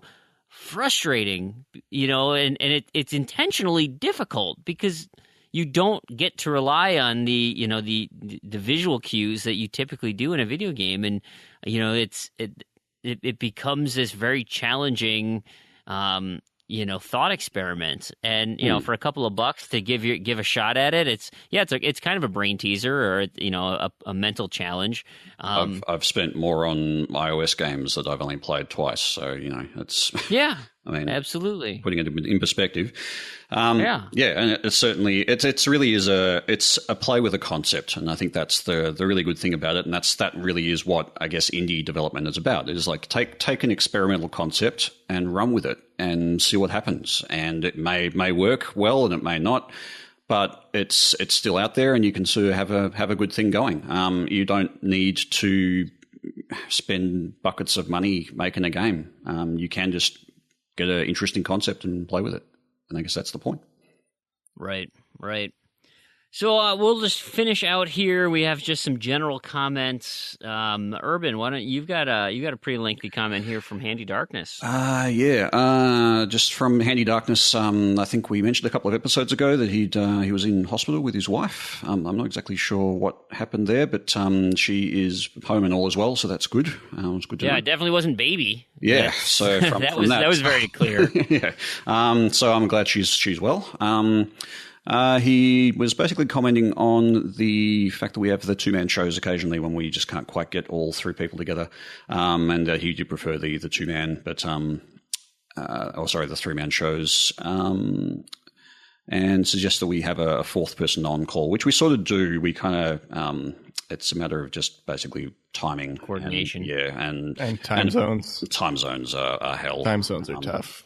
Yeah, particularly. I think it's mostly my fault because I'm in Australia and I'm so far forward. But no, it's my fault.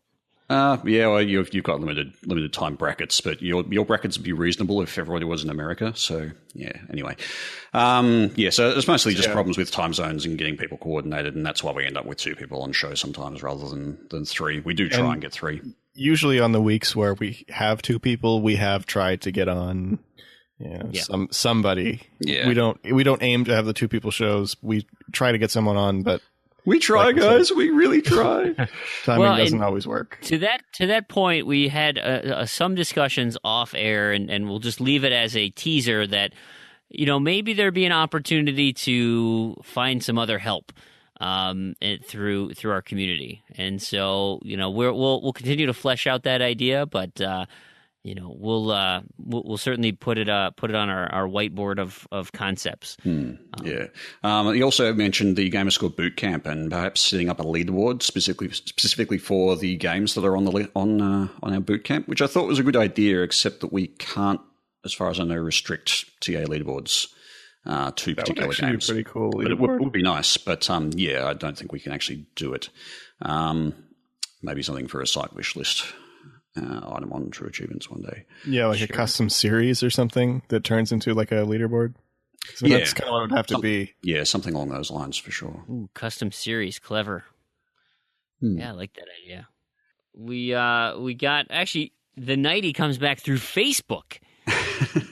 Of all places. Yeah. Hey, guys, I'm a bit behind on the podcast, but I'm catching up slowly. I don't know if this has already been addressed, but as far as the Facebook page goes, he kind of clarifies what the difference between a page and a group. Yeah, so he gave us some good advice on that. The ironic thing was that I had literally 5 minutes before that email came in, I had closed the group.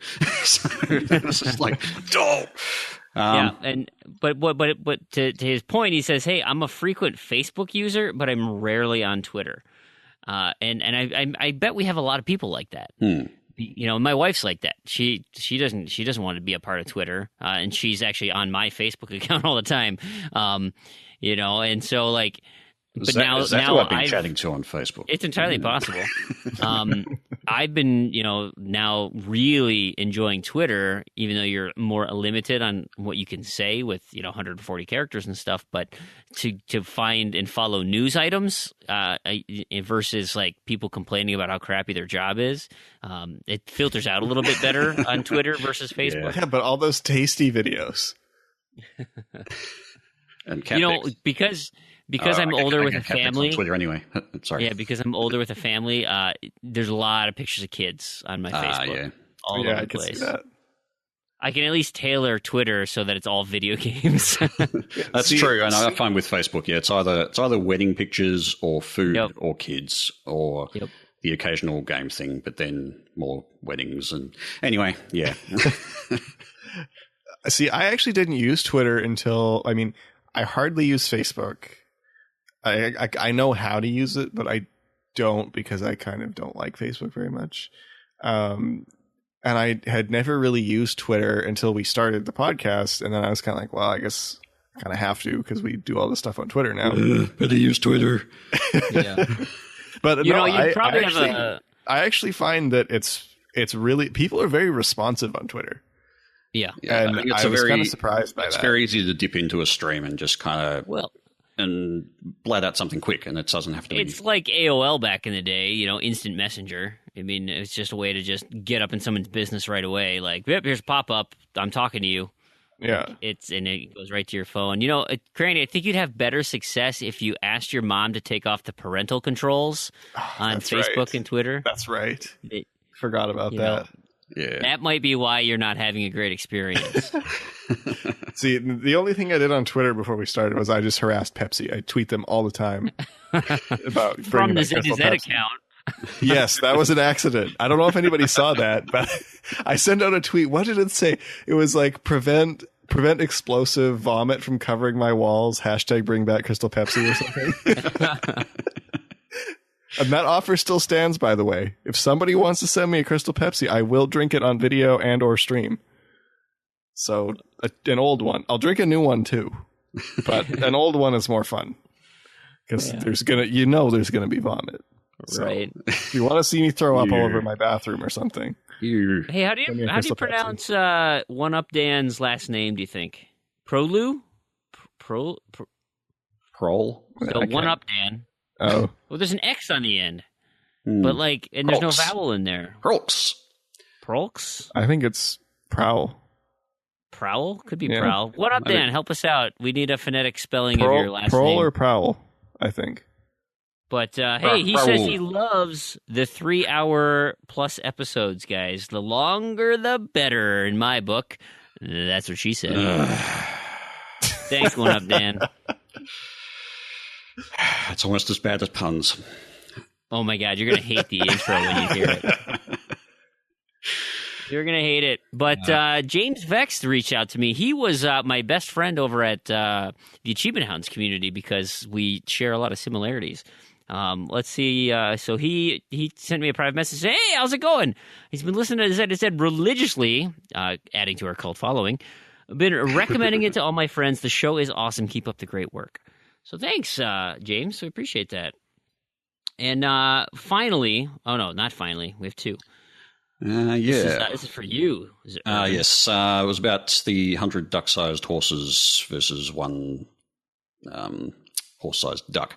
Saucy Slingo agreed with me that it would be easier to take on 100 duck-sized horses.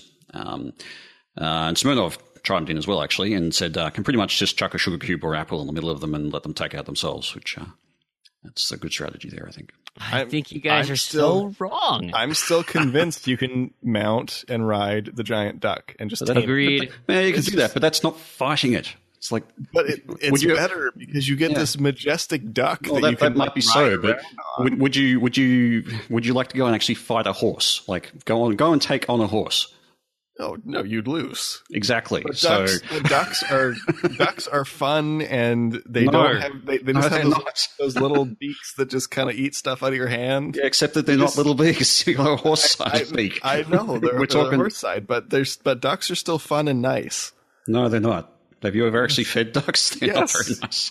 I mean, if I had one duck-sized horse, that'd be great. I'd love to have a baby pet horse like that. That'd be cool. I don't want 100 of them. That's too many.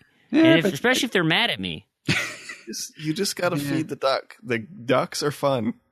Yeah. Maybe just because they're bigger doesn't mean their brain gets any bigger. Well, the thing is, you're going to need like a horse-sized breadcrumb. I mean, what are you going to feed the thing?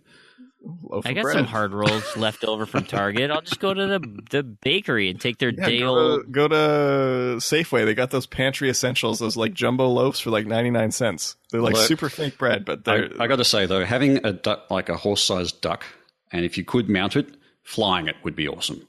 Oh, for sure. And can you imagine they got those funny like feet, and you can just walk around on your big duck. There was an old PC game, and I can't remember the name of it. It was like a stunt. It was a flight simulator that you would play out like movie stunts, right? So you'd take a biplane and fly it through a barn, and that was like the mission. And they'd film it, and then once you landed, you get to play back the film. That reminds me of Joe Danger or something like that. Kind of, yeah. Well, anyway, one of the things you could fly was a duck. And you could fly the duck, and then one of the missions, one of the movie scenes that you had to play out was the duck could drop a payload, like a bomb, and it was an egg. And so you'd have to fly over these cops and smash them with the eggs that flew out, and cover their cop cars in omelets and things, and then go land. So like if you had a horse-sized duck. Imagine the egg bomb that would come out of that thing. But that just backs up my point that you would not want to fight a horse-sized duck. You're riding it, Eric. You're riding it. What kind of fighting are you doing? You embrace the ducks are fun. If you're under the duck and the duck is dropping eggs on your head, they're going to really hurt. Probably. But it's not going to because you embrace how fun ducks are.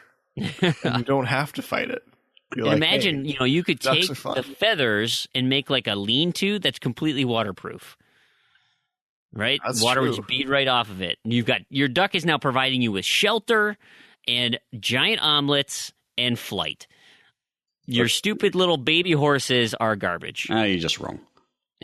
Hey, so McLovin Legend says, hey, I'm a bit slow with episode 16, but he thinks a new segment is needed, and it's Crandy's Rants. I'm sure there's been a few of the week ranting here and there, but he wants to hear more. I would much rather Crandy rants than Crandy RuneScape. I can't just like go into a rant. Like it's gotta come organically. Organically, right? Like otherwise, it's no good. Like that Guitar Hero Live. Like that, I did not intend that. I just kept going. Like I was expecting that to be like a 5-minute segment. Not so much. Took off, and I remembered how much I was playing that today. I mentioned that, I think. I was playing that today. Horrible game. Every time. I forget how bad it is. Anyway. We'll have more rants eventually, sometimes. Yeah, they'll they come. happen organically. It happens. Maybe we can. We'll just cut them out of each of the episodes when they happen, and we'll just make like a pure Crandy's Rants episode. Now you're talking. It'll go for like 15 hours. Crandy rants on various things. That can be like an episode when we take like New Year's off or something. Yeah, we can just go back. We can go back the entire year, cut out all the rants, and just put them in one episode. I'll basically just cut the intro, so we won't even know what they're talking about or what you're talking about. You can just rant about something, and then we'll just link them together. Yeah, like there's no indication when one ends and one doesn't end. We'll just randomly splice the rants in between each other and see if people can work out. That'd be hilarious. I think we should do that. Because we'll have enough in a year. By the time it's like New Year's, we could do that. So watch out for the New Year's rant special. All right, so let's move into a little bit of news. Just a couple of things I want to touch on quick. This week officially marked the death of Fable Legends. It was rumored earlier that maybe, just maybe, it would be saved. Well, the screenshots came out, the memoriam is in progress, and Fable Legends is officially gone. Refunds on their way out. You got the thank you from Lion's Head. We were in the consultation period. They don't know what's happening with their jobs and whatnot. The studio is getting shut down. It is official. So all you Fable Legends players, look for your refund check in the mail. And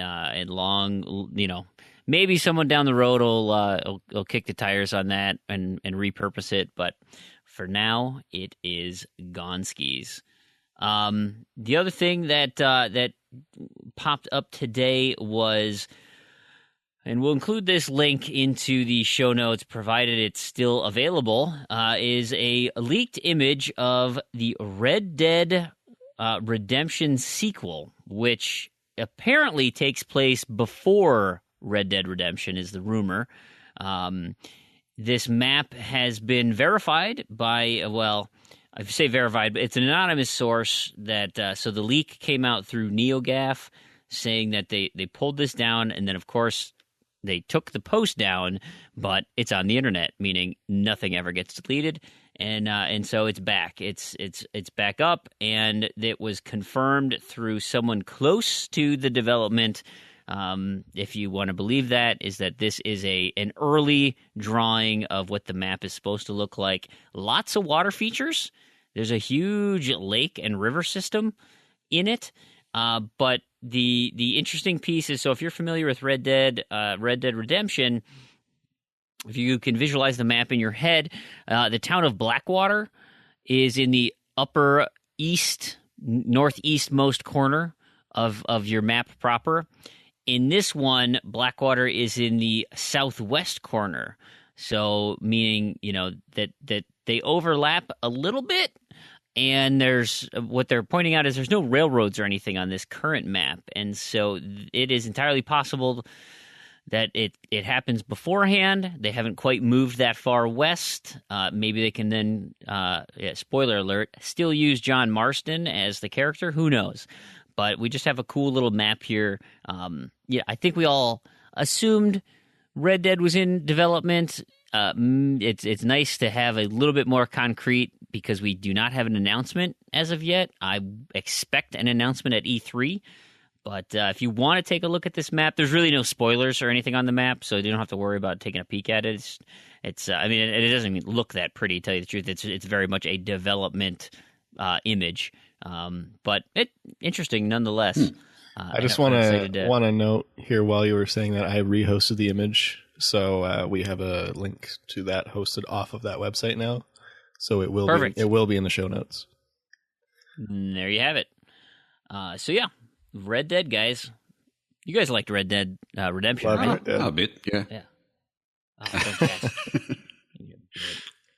Get out of here. Oh, I got you. Perfect. You know what else is like Red Dead? Space Cowboys. Yeah, that's it.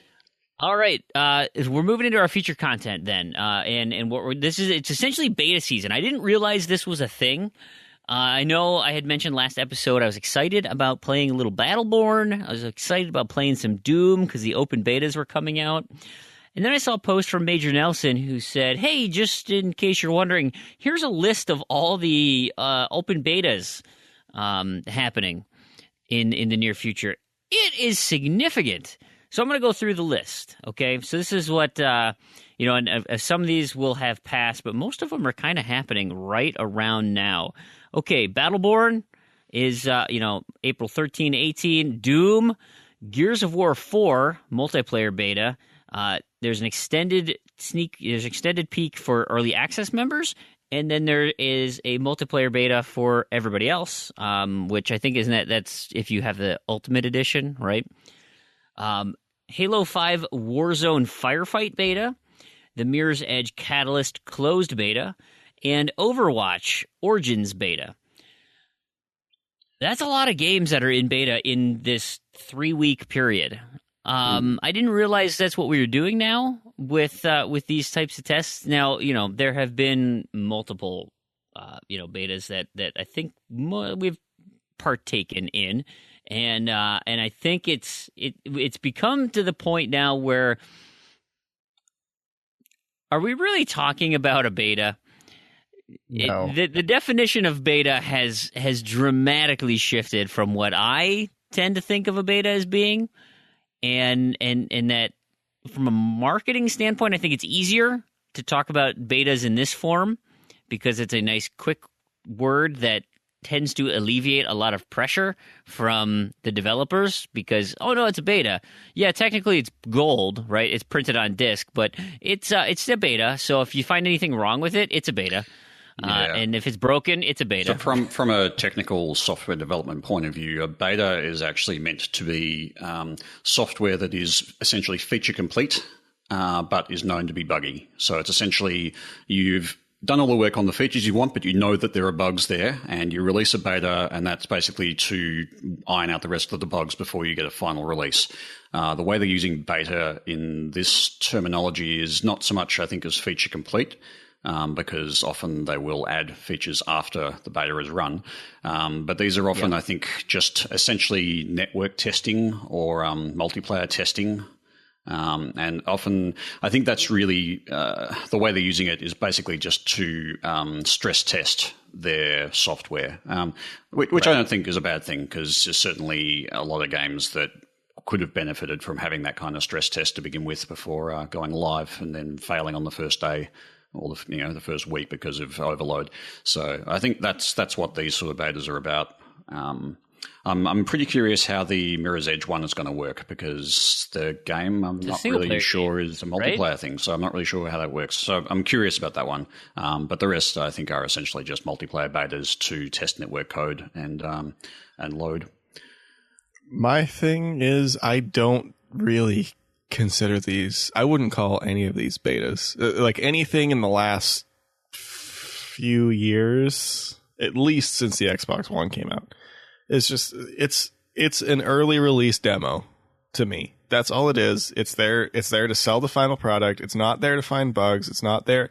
Now, in some cases, I definitely think they're stress testing, and that's fully valid. But it's a really easy way to be like, hey, I got in this game early and it's a beta, so it's cool and it's not released yet, but it's done. Like it's basically done. Like, it's not really buggy, but for me, they're a really great way to cancel pre-orders because what ended up happening was, like, I play these games, I'm like, oh, I'm kind of interested in this, maybe I'll buy it. And then I play the beta, and I'm like, wow, this is really bad. I really don't like this. This is nothing what I expected it to be. Rainbow Six Siege, I think, lost a lot of pre-orders like that. Evolve lost a lot of pre-orders like that. It can backfire. I certainly don't think that that's what the developers want when they do a beta like that. And no, of course not. But certainly, I don't think it's fair to say that they're essentially demos. I know that people will treat them like that. I think that's pretty much what a lot of people who sign up for these betas think when they're doing that, is that, oh, this is a demo, essentially, of a game that hasn't come out yet, and it's cool, and we'll be able to see some new stuff.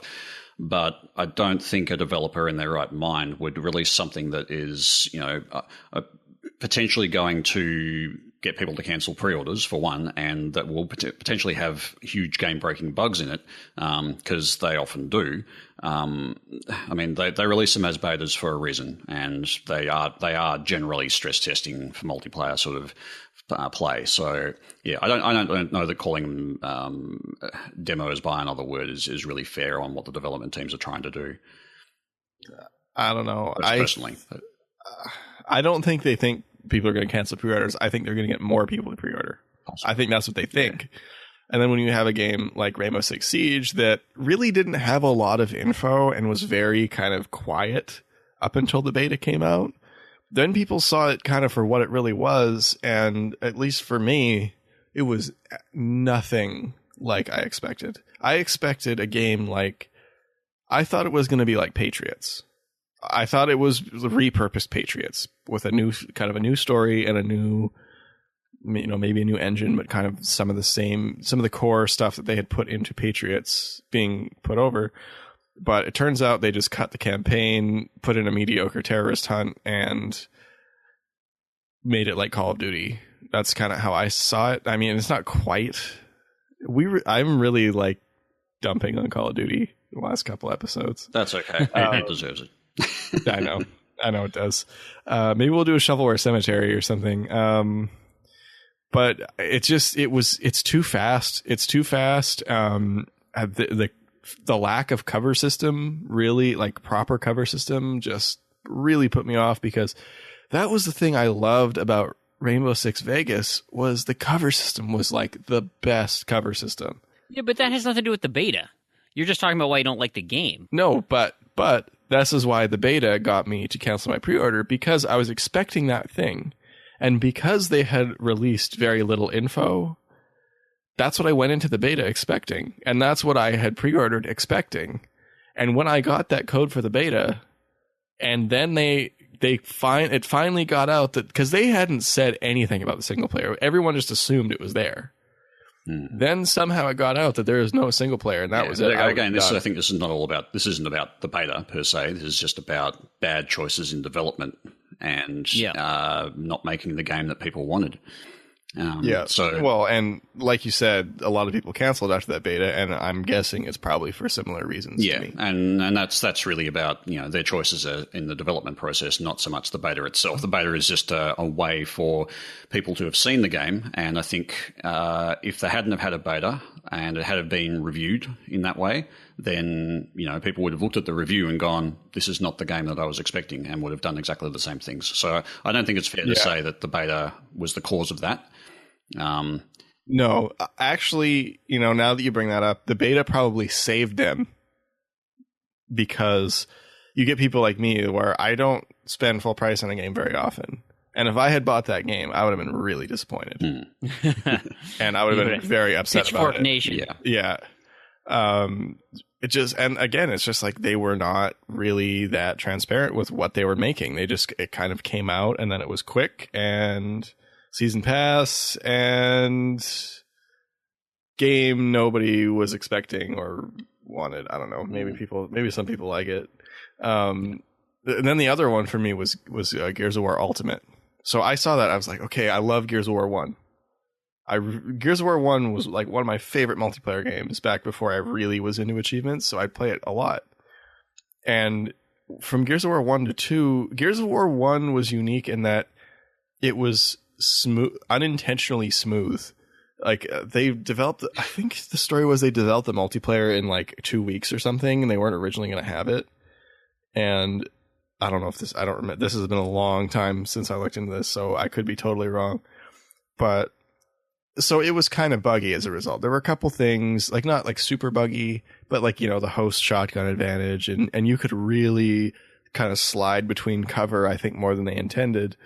But that was what made it fun.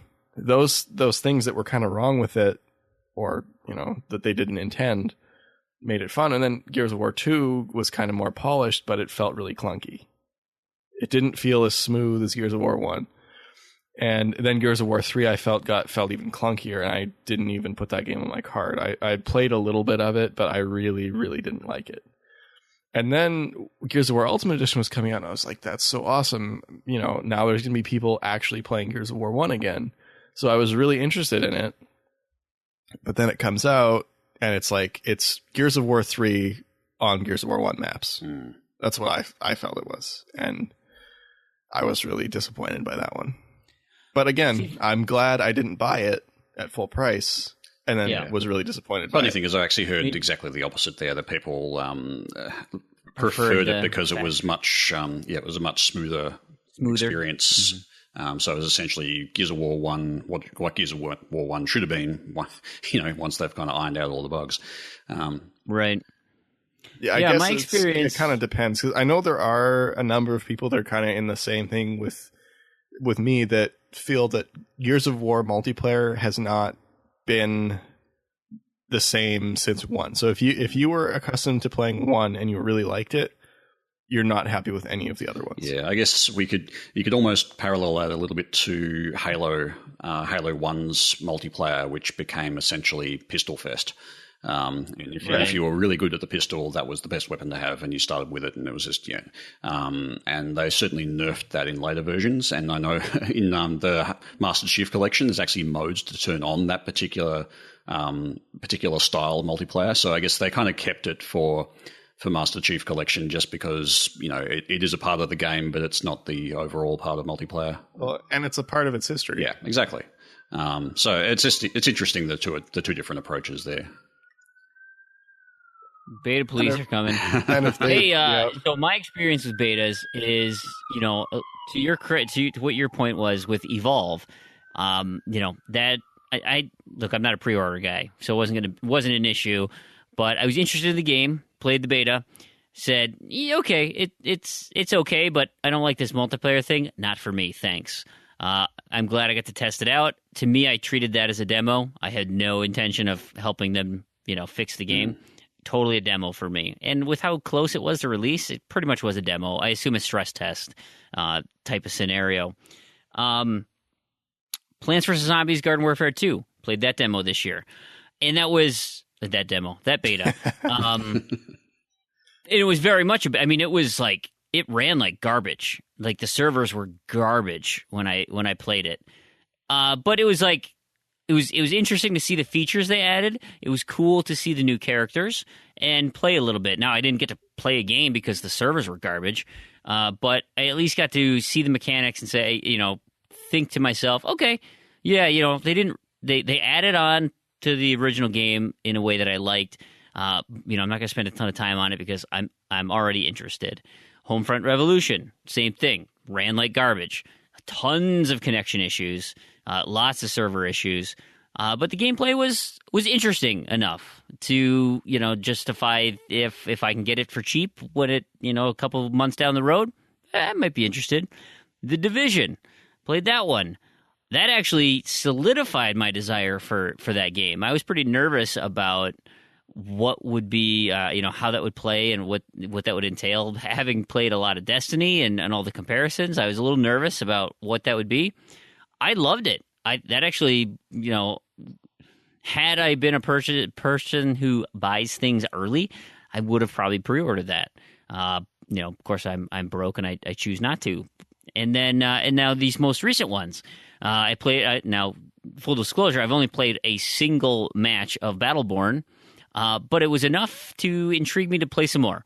So, hopefully, I can get to test that thing out a little further. And see, granted, it's just a big old multiplayer, battle game mode. I would love to have some sort of single player content, but that's not swaying me one way or the other. It runs okay. The mechanics, the shooting mechanics, pretty solid. So I'm pleased with that. And now I'm also looking forward to playing the Doom beta. Because I hear the multiplayer in that is just so much fun and fast paced, and it's new. Doom solidified me, except for the season pass. The season pass has me on the fence. I don't know what I'm going to do. I still don't know what I'm going to do. But yeah, that one, I played the alpha that they gave me a code for, and that, I was 2-3 games in, I was like, this is the game I've been waiting for. This is the old school shooter that I've been waiting for. That you jump high, you run fast, you pull the shotgun out and shoot people across the map, and you get rocket launchers and shoot people. It's just it's like Quake. It's probably going to be the new. It's probably going to replace Quake Live as the PC old school shooter that goes. I don't know if Unreal Tournament is still there, but I know Quake Live is active, and this may be the Quake Live killer because it plays like Quake. It doesn't play like old Doom because you can jump and stuff, so it's not like it's not like old Doom. But so the question is, of course, do you think it's going to have leaderboard achievements like Quake 4 did? Ooh. No, I don't. The season pass really they just I was going to be so happy with it, and then they just ruined that. I could feel a rant coming on. No, I'm going to curb it right now. So back to the beta season conversation. pass is its own thing. That's a whole episode. All of these games that I've played the quote unquote beta, they were all stress tests. I mean that's maybe there'll be some feature tweaks, but like literally they were all, can we keep the servers alive so that these people can play this and everyone can get a free demo of what the game is. And none of them were so amazing that I opened my wallet to purchase. And two of them were like, no, you're not interested. You're not going to buy this unless it's like dirt cheap. And even now, I mean, Evolve is dirt cheap. And I had the opportunity to buy Gears for like $10 or $5 or something. I didn't. I was just no. Wow, I would have bought that. I couldn't even justify it for that price. I was upset with it. Very upset with it. But I don't know. Like the stress test thing is I think a valid use, but I feel like betas kind of. But I think it needs a new name then. Yeah, I agree. I think if you called it something different, I wouldn't have as much of a problem with it. But the thing is why is that? What do you expect from a beta? Like if somebody says there's a beta that you get access to, what are you expecting? I feel like some kind of like actual exclusivity. As weird as that sounds, I feel like I'm thinking like when like a long time ago when I was really into collecting Genesis, I still like Genesis. But like in particular, when I was really into collecting Sonic games and Genesis games, I was just doing a double take there because I thought you meant the band for a second. I thought, no, you must be talking about Sega Genesis, Sega Genesis / Mega Drive for people outside of North America. I don't know why do they do that. It's stupid.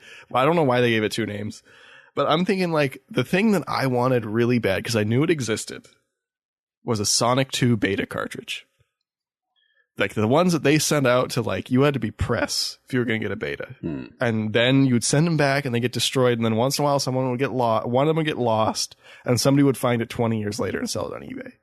Like I don't know. That's just a collector. That isn't even a beta. I mean, that's essentially. That's probably a true beta in the sense that the game was feature complete, but known to potentially have bugs. That was essentially a pre-release or an early release version for the press. So it's kind of like in say the world of music and CDs. You get DJ copies of songs, and they're sought after by collectors because they're essentially like a white label copy of a song on a disc or a record or whatever. But they're essentially just promo copies. And I suspect that the beta things are essentially the promo copies. They're sent to reviewers to promote the game. And that's what you're looking for. I think to call them a beta is wrong because they're not a beta. That's a promo copy. And I think if they were called promo copies, I think it would be much more appropriate because the two things is one, I really feel like they're very much, aside from stress testing, they're very much about fueling the mega hype train because all of these games, huge hype train games, like Rainbow Six was. Gears of War was. Doom is. But can you really blame them? I mean, they're trying to get hype. They're trying to sell their games. So. And it's a very. I mean, I don't agree with it, but it is a very valid marketing tool. I think I will not. Out of all of the potential marketing tools that they have, giving people the ability to play a game early is probably one of the best ones that they have. I mean, I should clarify. I don't disagree with giving the early access. I disagree with the whole hype train thing because hype trains crash all the time. and sometimes they don't. Well, yeah, but what's the downside? No, you exactly. You have a hype train and people spend money, or you have no the train. game gets people good reviews for 2 don't weeks, buy anything, and then the hype train crashes, and they're like, wait, this game isn't good. Then you have a bunch of disappointed people, but they already gave you all their money, so you don't care. But I don't see the problem. And then people complain and say, I'm never going to buy your next game, and then they do it anyway. Well, so people are stupid. What can you say? No, and I don't blame the people, like the publishers, the developers, the marketing companies. I don't blame them a bit. I blame the people buying into it. Because if you stop buying into it, it would stop happening. Okay, so officially, according to Randy, betas are the problem of the people who play them. Got it. Yes, they are, and they should be called promotional copies, because that's what they are, or stress test. If doing a stress test, you can call it a beta, but it still should be a promotional copy. Yeah, I think the key thing there is that beta is used to describe a certain state of software. It doesn't really matter whether they're using it for a stress test or giving you an early copy for a promo. It's just they're saying that this is not the finished product and there might be bugs. And Doom, I really don't think they're going to do anything. Like, Doom comes out in like 2 weeks or something, 3 weeks or something. And like, I don't know. I feel like it's just done. Like, I don't. And that may be. The thing is, there's more to a copy. I mean, the thing is, if the game is coming out in 2 weeks, they've already printed it on disc.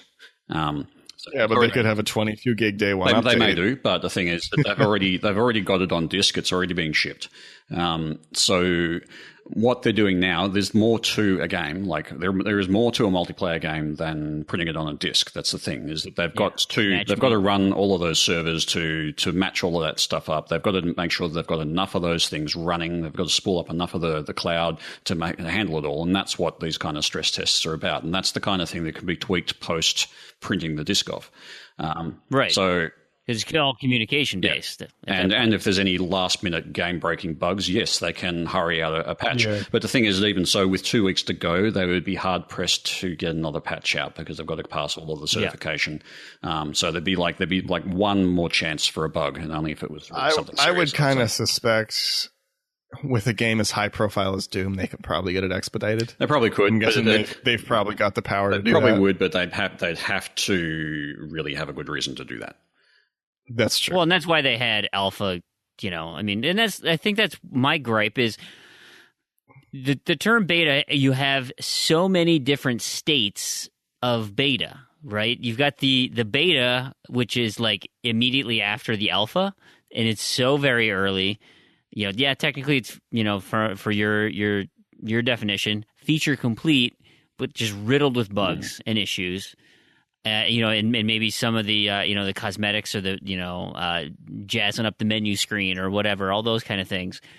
But then you have the ones that are like Doom here, where game comes out in 3-4 weeks, and it's the game, it's essentially complete. They're testing what the day one patch needs to be, pretty much. Yeah, and when I played I had access to the closed beta, right? And it was. Yeah, like, it looked done. Like, they had the level up unlocks, they had all the cosmetic mods, like, it was done. Yeah, and I mean, from what I could tell. And I guess the other thing with multiplayer as well, particularly when you've got leveling up and perks and things like that, you can kind of weed out some of the overpowered things early by having a mass of people go and do those things, and you kind of get statistics on what people are using the most, no repercussions. Yeah, where you need to tweak things, whether weapons need to be nerfed, that kind of thing, and that can all be done server side. That's just the beauty of that sort of thing. And I suspect they did the same thing with the Destiny beta. They found out, okay, people are using or favoring this particular weapon. Why is that? Is it doing too much damage? Is it overpowered?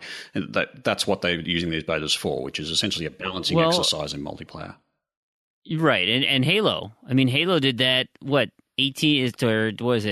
12 months before game release, early January, right after the holidays. You had that month-long, and essentially they were just balancing out multiplayer. Is what that was literally what they were trying to do, and tweak it. Because then I ended up playing. I actually got paid to do beta server testing on the game like a couple months before, and.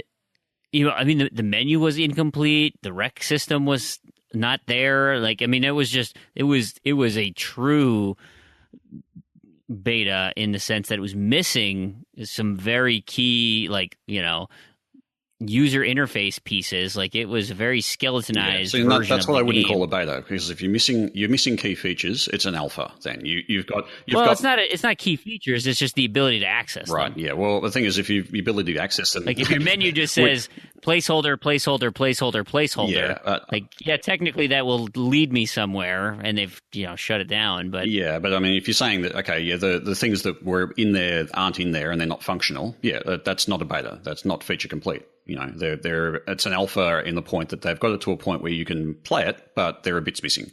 That's an alpha. Call it for what it is. And there's nothing wrong with an alpha. Yeah. It can certainly be playable, but you're not getting the full experience. A beta, you should be basically getting the full experience, but it's known to be buggy, and they're kind of ironing out some of the details. I'm just going to point out here too that props to Doom, though. Like, both the alpha and the beta were like totally bug free. I didn't see a thing. So I'm impressed. I was expecting bugs, especially in the alpha. There was only one map though. So I don't know. Maybe they only got it figured out on that map. So I, when I posted the friend feed for this show and opening it up to the community about, hey, ask us some questions. We're talking about betas. It got a huge response, and so we'll just kind of comb through some of these. But McLovin Legend probably has the most. I mean, it's kind of on all our heads is why we don't likely play these as much as we could. Is he asks, hey, do you know any betas that had achievements unlocked with them? I mean, is that even a thing? I know demos have them, like we said on the last episode. And that's primarily why I'm not going to play a lot of Battleborn and why I'm not going to play a lot of Doom. I'm probably going to play 2-3 matches, just get a feel for it. But, like, I want to go earn some achievements. See, I thought that about Doom, but then I got really into it, and I was like, this is fun. This is what I wanted. This is exactly what I've been waiting for. So I really got into it. But I expected to do the same thing. I was like, I just want to try it out to see if it's what I think it's going to be. It's the funny thing, and I think Big L will probably have a comment about this as well, but it's kind of a sad thing, I think, that I didn't pick up Elite Dangerous immediately when it came out for pre-release, and I sort of knew it would be a game that I could get into when it came out. And because it was on pre-release, of course, it didn't have, or preview, it was in the preview program, it didn't have achievements, so I kind of just let it slide. And of course, months and months later, I've gone and picked it up and gone, wow, okay, this is where I'm going to spend all my time now. And it's kind of a sad thing that we as our community and our kind of habits is that we will tend to put these things aside, put aside good games purely because of achievements. And I guess that's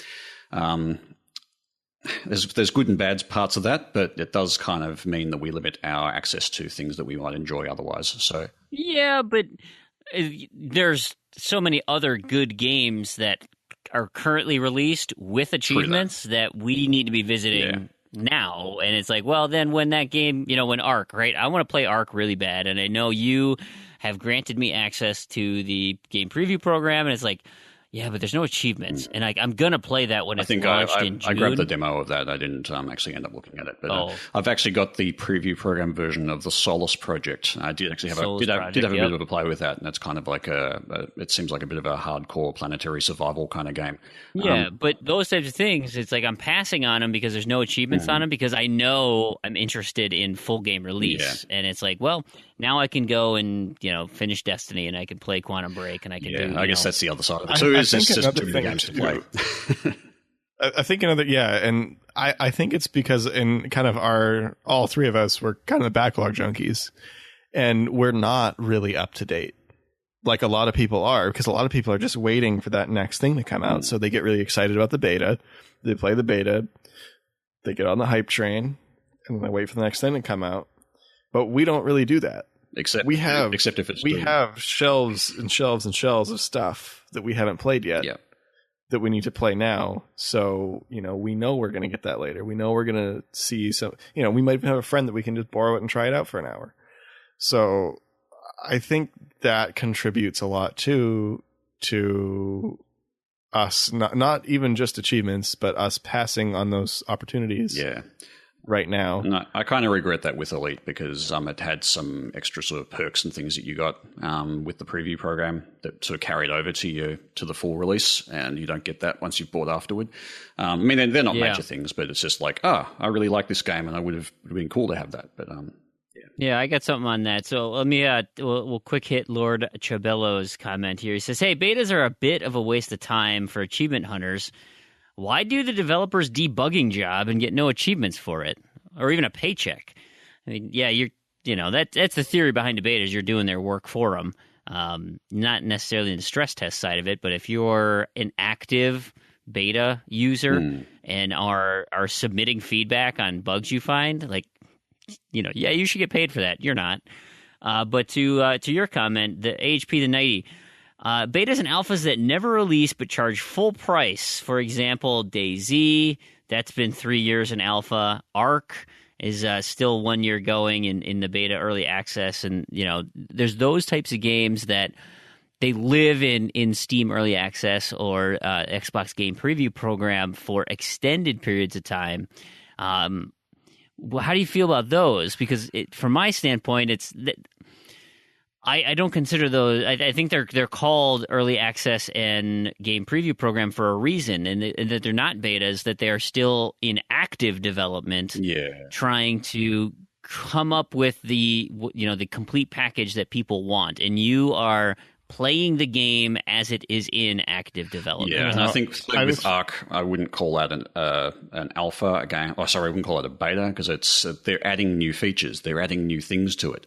And I guess a big one to point to there that has been hugely, ridiculously successful and has been essentially in beta still.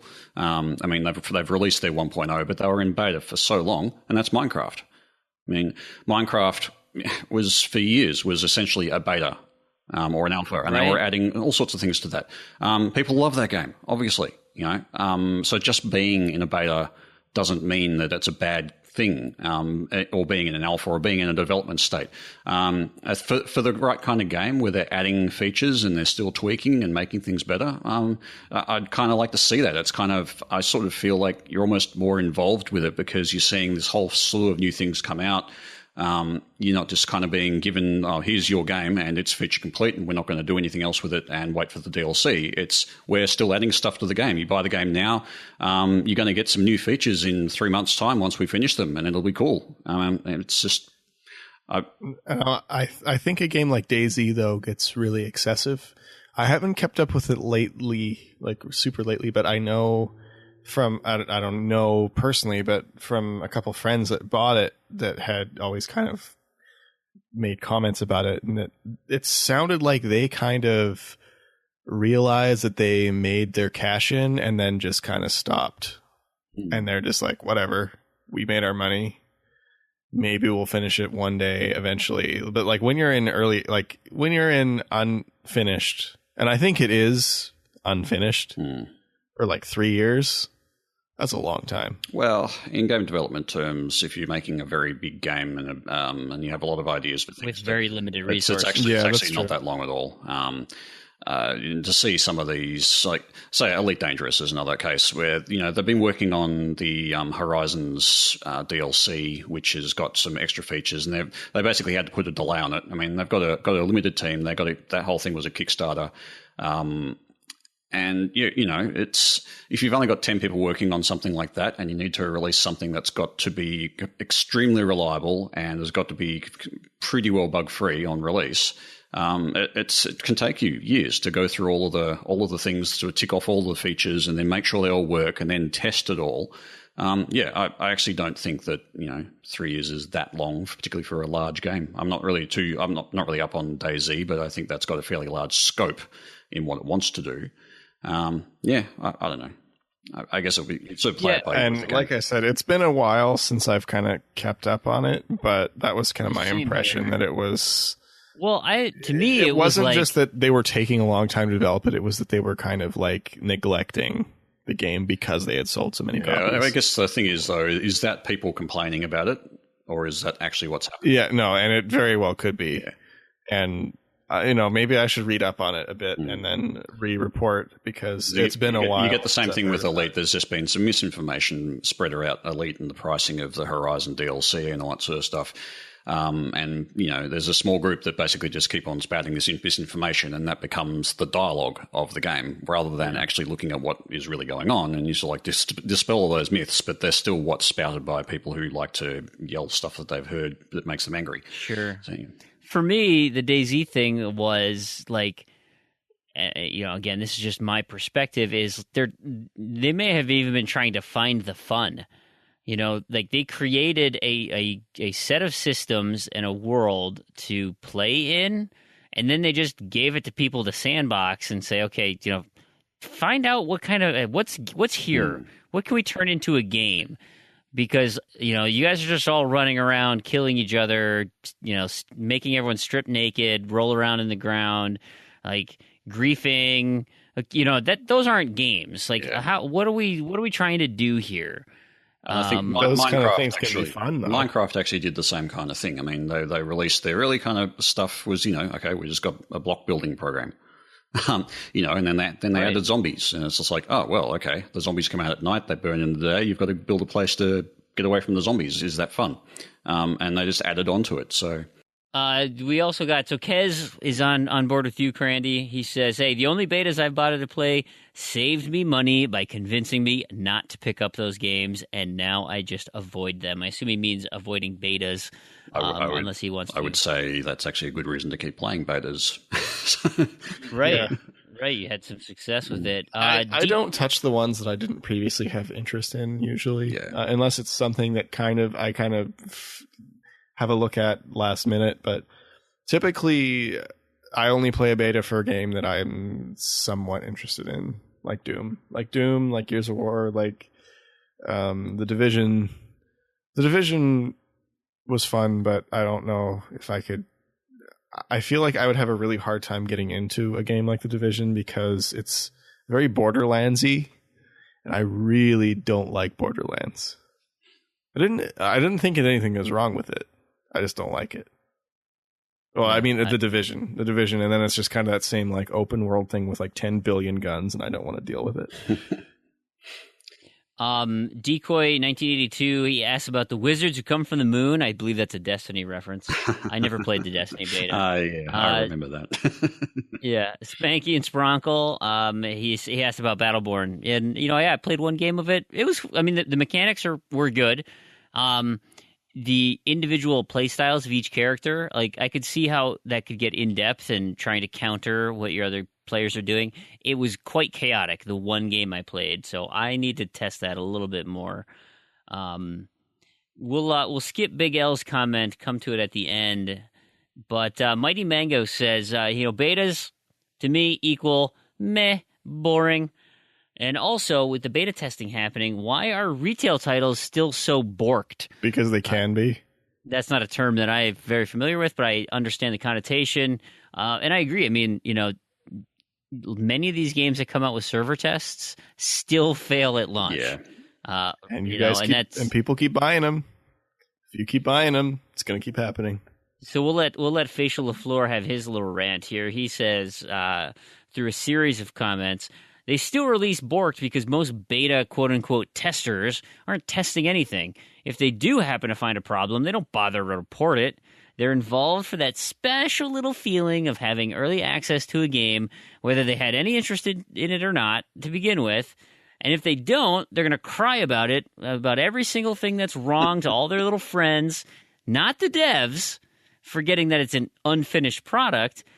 And if they do like it, then they'll shout its praise from the rooftops no matter how broken it is. He says, I recall finding the Battlefield 4 beta to be a complete mess, but everyone I played with thought, this is the greatest thing ever. And thus it released in a state that was not much better and totally broken. See, I want to comment on this because I was going to say it earlier, but I forgot. The last few betas I played don't make it very convenient for you to report bugs. I don't even know where I would go to report bugs. And I even typically you have to go outside of the game. I even read the thing on the Doom beta, and I don't like. But where do you go to the forums? Do you go? It doesn't tell you. I mean, at least I don't see it. It's not very obvious. So yeah, I guess it's I mean, I think that's a lot of the problem too. Or they're not actually looking for you to find bugs. Yeah, they're that's the thing. Doing server tests and probably hype trains. Probably better to do server testing. You're not going to quite get the kind of feedback that you want. As a developer, I don't think that betas are a good way to necessarily find those kind of bugs. Especially as an open beta. Yeah. Because then you just get everyone. Yep. Right. And I guess that's as well why I probably haven't really jumped on many betas myself, because I'm a developer at heart, and I feel that I wouldn't have the time to A, play enough of it to really get a feel for it, and B, be in a position where I'd want to go and report the bugs, if I find any. So I tend to not jump on them, mostly because I just sort of see it as defeating the point. Well, again, it comes down to how you describe it, because a beta in terms of fleshing out bugs, that's one thing. A beta in terms of finding balance in a multiplayer game, that's completely separate, and you can find that through metrics on how people are playing. Absolutely. But so Big L says, "Hey, Fecal, why don't you tell us how you really feel?" And Mighty Mango jumps in and says, hey, it was more of a rhetorical question, because Battlefield 4 is a perfect example of this, where, it came out and it's still released as total garbage. And so he's of the mindset of Lord Chibello saying, look, no achievements, no interest. Facial follows up with, hey, I don't really have a problem with betas, but I do have a problem with people accepting access and doing no work to ensure a proper release. And Mighty Mango replies, well, that's the reason I no longer do it, because the time required for a game I have zero interest helps no one. And that's kind of the thing, right? As a casual game, like me, I'm totally using them as demos. I want to test these things out. Is this a game that I would be interested in spending money on down the road? And is that really a fair thing to do? Exactly if they have a demo of the game on release, that will give you a much better idea of what it's going to be like than playing a beta, I would think. It depends how far along the beta is. Oh, absolutely. It depends if it's a multiplayer demo. Games don't come out with demos anymore. Oh, yeah, some do. They do. They're so few and far between. I remember when everything used to have a demo, like the think Dead Rising demo. Man, yeah, I played the Dead Rising demo like crazy. I didn't have the money to buy it. I think it was actually mandated. I think you had to have demos, at least in the early days, at least for the first half of the lifetime of the 360.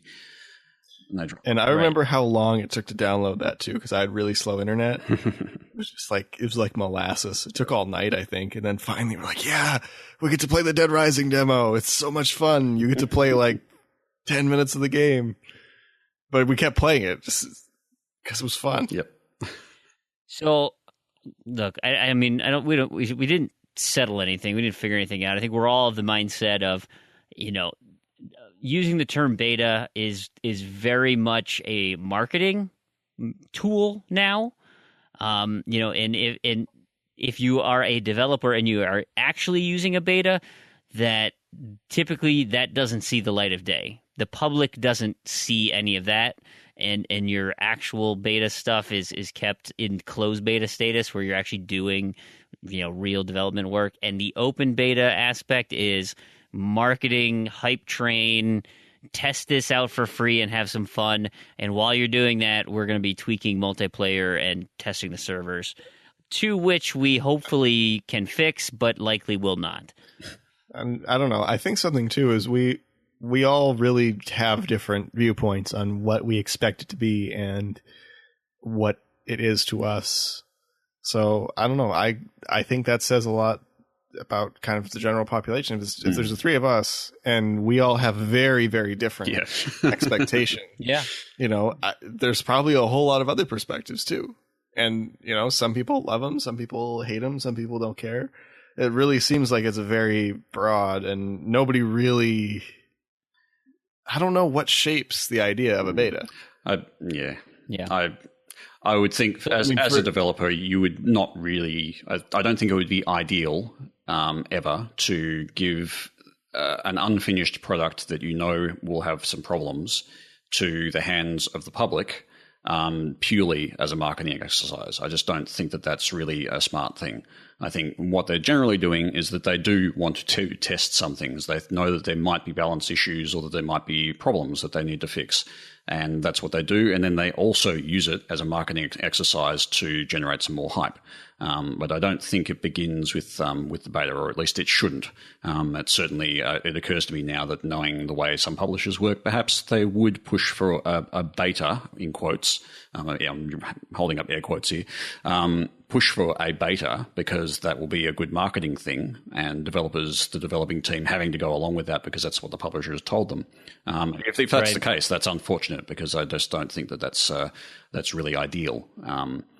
So yeah, it's interesting. Well, it'd be nice to get some developer feedback on how that works behind the scenes. Sure. Maybe my final comment would be that for multiplayer games like this, where, stress test aside, what you're doing is creating an atmosphere where you have a small select group of people who are passionate about the game, at least, playing together in a competitive sense. And that, as a marketing tool, is really powerful, because you have competitive, fun games in multiplayer with a concentrated group of people who are already at least cursory interested in the game.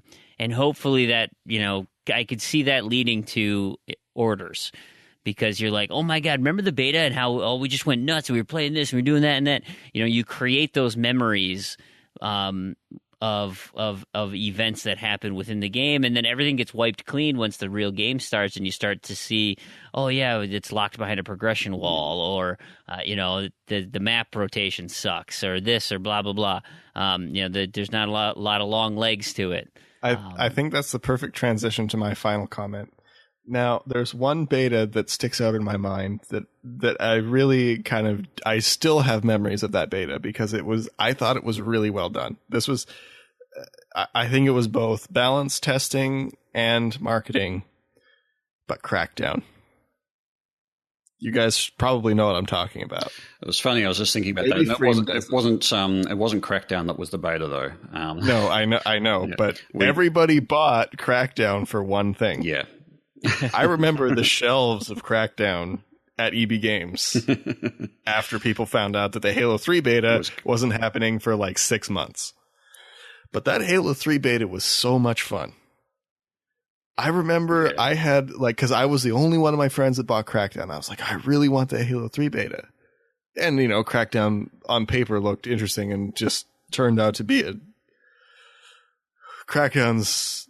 It has its own special shovelware place, but I actually really enjoyed Crackdown. Actually, some people liked it. I liked it for about 20 minutes, but I probably wouldn't have picked up Crackdown if it didn't have the Halo 3 beta on it. And I knew a lot of my friends were buying it specifically for the beta. The hype train was already very strong for Halo 3 at that point. So, it was. But yeah, and really liked Crackdown. And I think Crackdown really. I think benefited from Crackdown, that. Yeah, benefited immensely from the beta, because a lot of people tried it. Yep. But it also I think, distorted sales a bit. Maybe giving a little ambitious for Crackdown too. But no, because I was the only one of my friends that bought that game for the beta, and I remember, because we all played Halo 2. This was when I had lots of friends locally to play games with, and we'd all play Halo 2 on my I was one of the few people that had a 360, so we'd all play it on 360, and we'd come over and just play Halo. And then when I got the Crackdown beta and the Halo beta came out, I was like, oh guys, you got to come over. I got Halo 3 beta. And it was super exciting. We all had a blast playing Halo 3 beta, and it was fun. But I don't know. There was still exclusivity to that, even though everyone had it. But it was, I don't know. That I think something with the beta, to me, really has to be exclusive. I don't know why. Yeah, there is a bit of a pet peeve of mine, actually, when they release a closed beta and you got people going out, can I have a code? I want a code for the beta, and then then they do the beta, and then 2 days later they open it, and it's just like, what was the point in all the codes? What was the point of even closing it? Yeah, that's really frustrating. Yeah. Or when codes are just like The Division, where codes are just so abundant that it's like, you might as well just why even close it? Yeah. NVIDIA has like 200,000 codes to give away a day. Like, Yep. what, you think they're going to give away that, like they're going to run out of codes? No, there's just codes everywhere. Yeah, but I think Halo 3 beta was probably the only beta I really actively participated in for any length of time. I did too. And I feel like they did actually talk a lot about bug testing in that one. Yeah. And it was long enough that you could actually spend some time on it, because so many of these betas are like 2 days. Yeah, it just feels too short. Where it's like, do you really have enough? I mean, I guess if you just play games all weekend and that's it, you can just play the beta all weekend. Which sucks for me because I want to play these 2 betas and I'm going out of town. No, and that's what I'm saying too. Is weekends tend to be kind of busier for me. And then I just, I might play like an hour at night. Yeah, I remember coming home from work and getting online with friends and jumping into the Halo 3 beta. It was just, that's what you did. Yeah, it was fun. And it was like super fun. And the thing is, Bungie are also really good at communication in that sense. And every week they've got a weekly update, and they were talking about what they were doing with the beta and the things they were fixing and changing and so forth. So it was just kind of like you felt a bit more part of the process. I feel... I totally maybe agree. with newer ones, it's not quite as involved, and maybe that's potentially just a community thing. I guess it helps it feel more like a beta, though. Is when you have the very clear open participate. I mean, I don't think I found any bugs, but I don't remember contributing anything. But just the fact that it was communicated, it's like, hey, if you find something that's wrong, tell us. Where in these, like I said before, at least in the ones that I played, is it really doesn't seem like it's that open. Like they don't really care or want it. Yeah, I remember finding a couple of bugs in Halo 3. I don't think I reported them, but it was like there was at least one where I do something and get into a car and then get blown straight across the map, and it's just like, okay, that just happened. So our last comment, and we'll wrap up this section, was from Big L, and he says, hey, while we're at it, can wise old wizard Tarragon the Brave teach Crandy about Betamax? All right, those beta tapes that you like VCRs? Yep. Once upon a time. Have you seen one before? I love old technology, like floppy disks. You probably know more about it than I do. Although not so much about Grandpa Tarragon. The thing is that the thing about the 5 1/4-inch discs is I actually used them in anger a lot of the time for the old Commodore 64. They were like my go-to storage format of choice. Right. See, I need to get a computer with a 5-inch floppy. I really want one, but I don't have one. I also want to get an old Mac with the variable speed floppy drive. Yeah. Because I've got a lot of Mac floppies that I can't read. So, and I want to. You know how when there was Blu-ray and then there was the HD DVD? HD DVDs, yeah. Yeah. Betamax is basically the HD DVD. That's kind of what I figured. I don't see those around very much. Yeah. I have seen them, but I just don't. The funny thing is that Betamax was actually apparently the better format. It's just that the VCR, what's the... the other format, I forget the name of it. The one that won was just more VHS, VCR, VHS, yeah, and that was basically, I think again probably for some kind of marketing reasons, and I think Sony was behind Betamax as well, and Sony being Sony, I think they tried to lock it down. VHS was more open, more people jumped on it, bang, done, and it was just the one that happened to be had the bigger market share was the one that ended up winning. I suppose it'd be something like USB 3 and Lightning, where you have Lightning that's proprietary or locked or partially locked down by Apple, at least by royalties. So it does have a faster transfer speed, but it's kind of exclusive. Yeah, I don't. That's my understanding. I didn't follow that one super closely, but yeah, the standards there, they usually do those kind of standards in an open way so that people can use them without royalties. There's specific provisions in there for those kind of things. Which, funnily enough, this is one of my pet peeves about Sony is that they've tried over the years to really lock down certain formats for their own benefit, and that's one of the reasons I really disliked Sony for many years. And anyway, that's a whole other topic. But yeah, so Betamax was essentially lost that particular format war. And I know Betamax players are, at least when I've seen them, they're quite expensive just because there's not many around. Yeah. Right. But certainly rare. not. I wouldn't bother trying to chase them down. But No, I had no intention of it, but I just Now, laser as a discs, tidbit. that's what you well, want. actually, as it happens, Those things are huge. they're huge. But also for many years, the only way you could actually get essentially a digital or a high quality copy of the original releases of the Star Wars trilogy, like the theatrical releases, on Laserdisc. were on Laserdisc. They were the only ways you could actually get the original theatrical, non-modified versions were on Laserdisc for many years. I think they've finally, now that Disney's taken over, they've finally gone and released the original theatrical versions, or at least they plan to.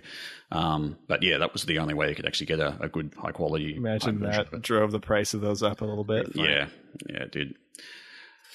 All right, well, so let's we'll start getting into our closing topics here. We do have a Gamersquare boot camp, Yes, we and do. it's an oldie but a goodie. We're not quite finished with it yet. The game that will never die. Raw. Randy, take it away. This week's Gamerscore Bootcamp is Gra. Now I know what you're thinking. Gra took me thousands of hours to complete. Well, fear not, it has some easy achievements if you're not a completionist. So Gra is a game that was developed and published by Ubisoft, and it is a third-person shooter. So the benefit is it's very cheap used. I think it's under $5 or regional equivalent pretty much everywhere.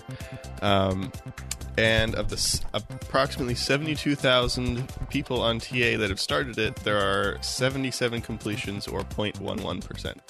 So the completion is not easy. If you're a completionist, you can pretty much just stop listening now. So what it has is 550 very, very easy gamer score from the 2 difficulties of story. So why it's so easy is there are cheats in the game. So you can turn on cheats for unlimited ammo and invincibility for yourself and your team, and then basically just walk through the entire game. So what I like to do is I like to turn on the cheats, and then I use the grenade launcher on your gun because you don't have to reload it. So once you turn on the unlimited ammo cheat, you can fire it like a pistol. It's pretty great. It's rapid fire grenades.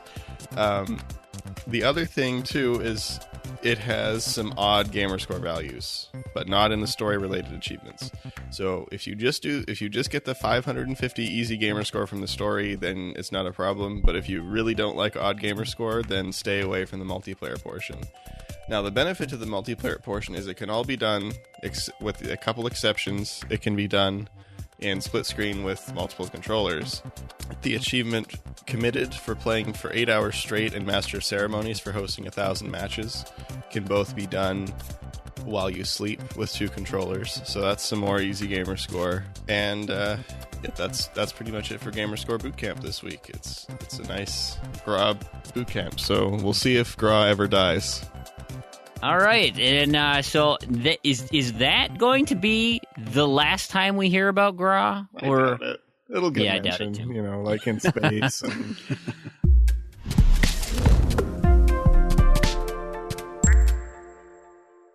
Hey, before we go, we have a quick touch-in with Jo. She thought she'd chime in on the beta talk, completely having us forget one very important beta, which she will get into, and also kind of touch on some of the things she's been up to. So we appreciate her contributions to the show, and here you go. Have a listen. So the guys forgot about one particular demo, and I thought as I just got a new microphone, I would jump in and do like 5 minutes just on the new Final Fantasy 15 demo.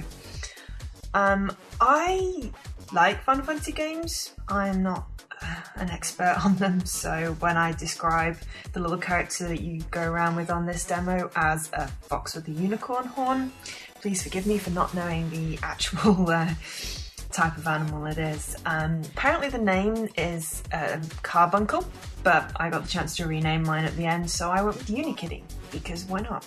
Everything is awesome. So Final Fantasy 15 takes a break from the wide range of strong female characters that have populated Final Fantasy 13 and gives you pretty much an all-male cast. Now, I was particularly apprehensive about this, but I read a really good article on FemHype about how this actually might be a good thing, especially if we see some healthy relationships between the men, particularly exhibiting emotion, supporting each other, shivvying each other to eat their vegetables, stuff like that. You know, things that you don't necessarily see with an all-male team, hopefully reducing some of the toxic masculinity that we do tend to get subjected to. That being said, it looks gorgeous, as always. And this new little demo, called the Platinum Demo, seems to be mainly tech. There's a load of little buttons in the ground that you can step on, and you can speed up time. You can make it rain. Why on earth you would want to make it rain, I don't know. You can also transform into an alligator dragon and a giraffe with deer horns. Not quite sure, but they did manage to take down the enemy in one go rather than like 50 times hitting it with a plastic sword. I should explain perhaps that this demo has you playing as a child version of Noctis, who is the protagonist of Final Fantasy XV, and you're stuck in a nightmare. You get this little unicorn fox thing to guide you through, and for some reason there are golden gem things. It didn't explain what they were. I just collected them because why not? I like collecting things. I got about 240 of them. Not sure if there was any point to that, but you know, it's always fun. You fight nightmares, as I said, with a plastic sword or a rubber hammer. Always good. You can throw fireworks at them as well. There are 4 areas in the demo.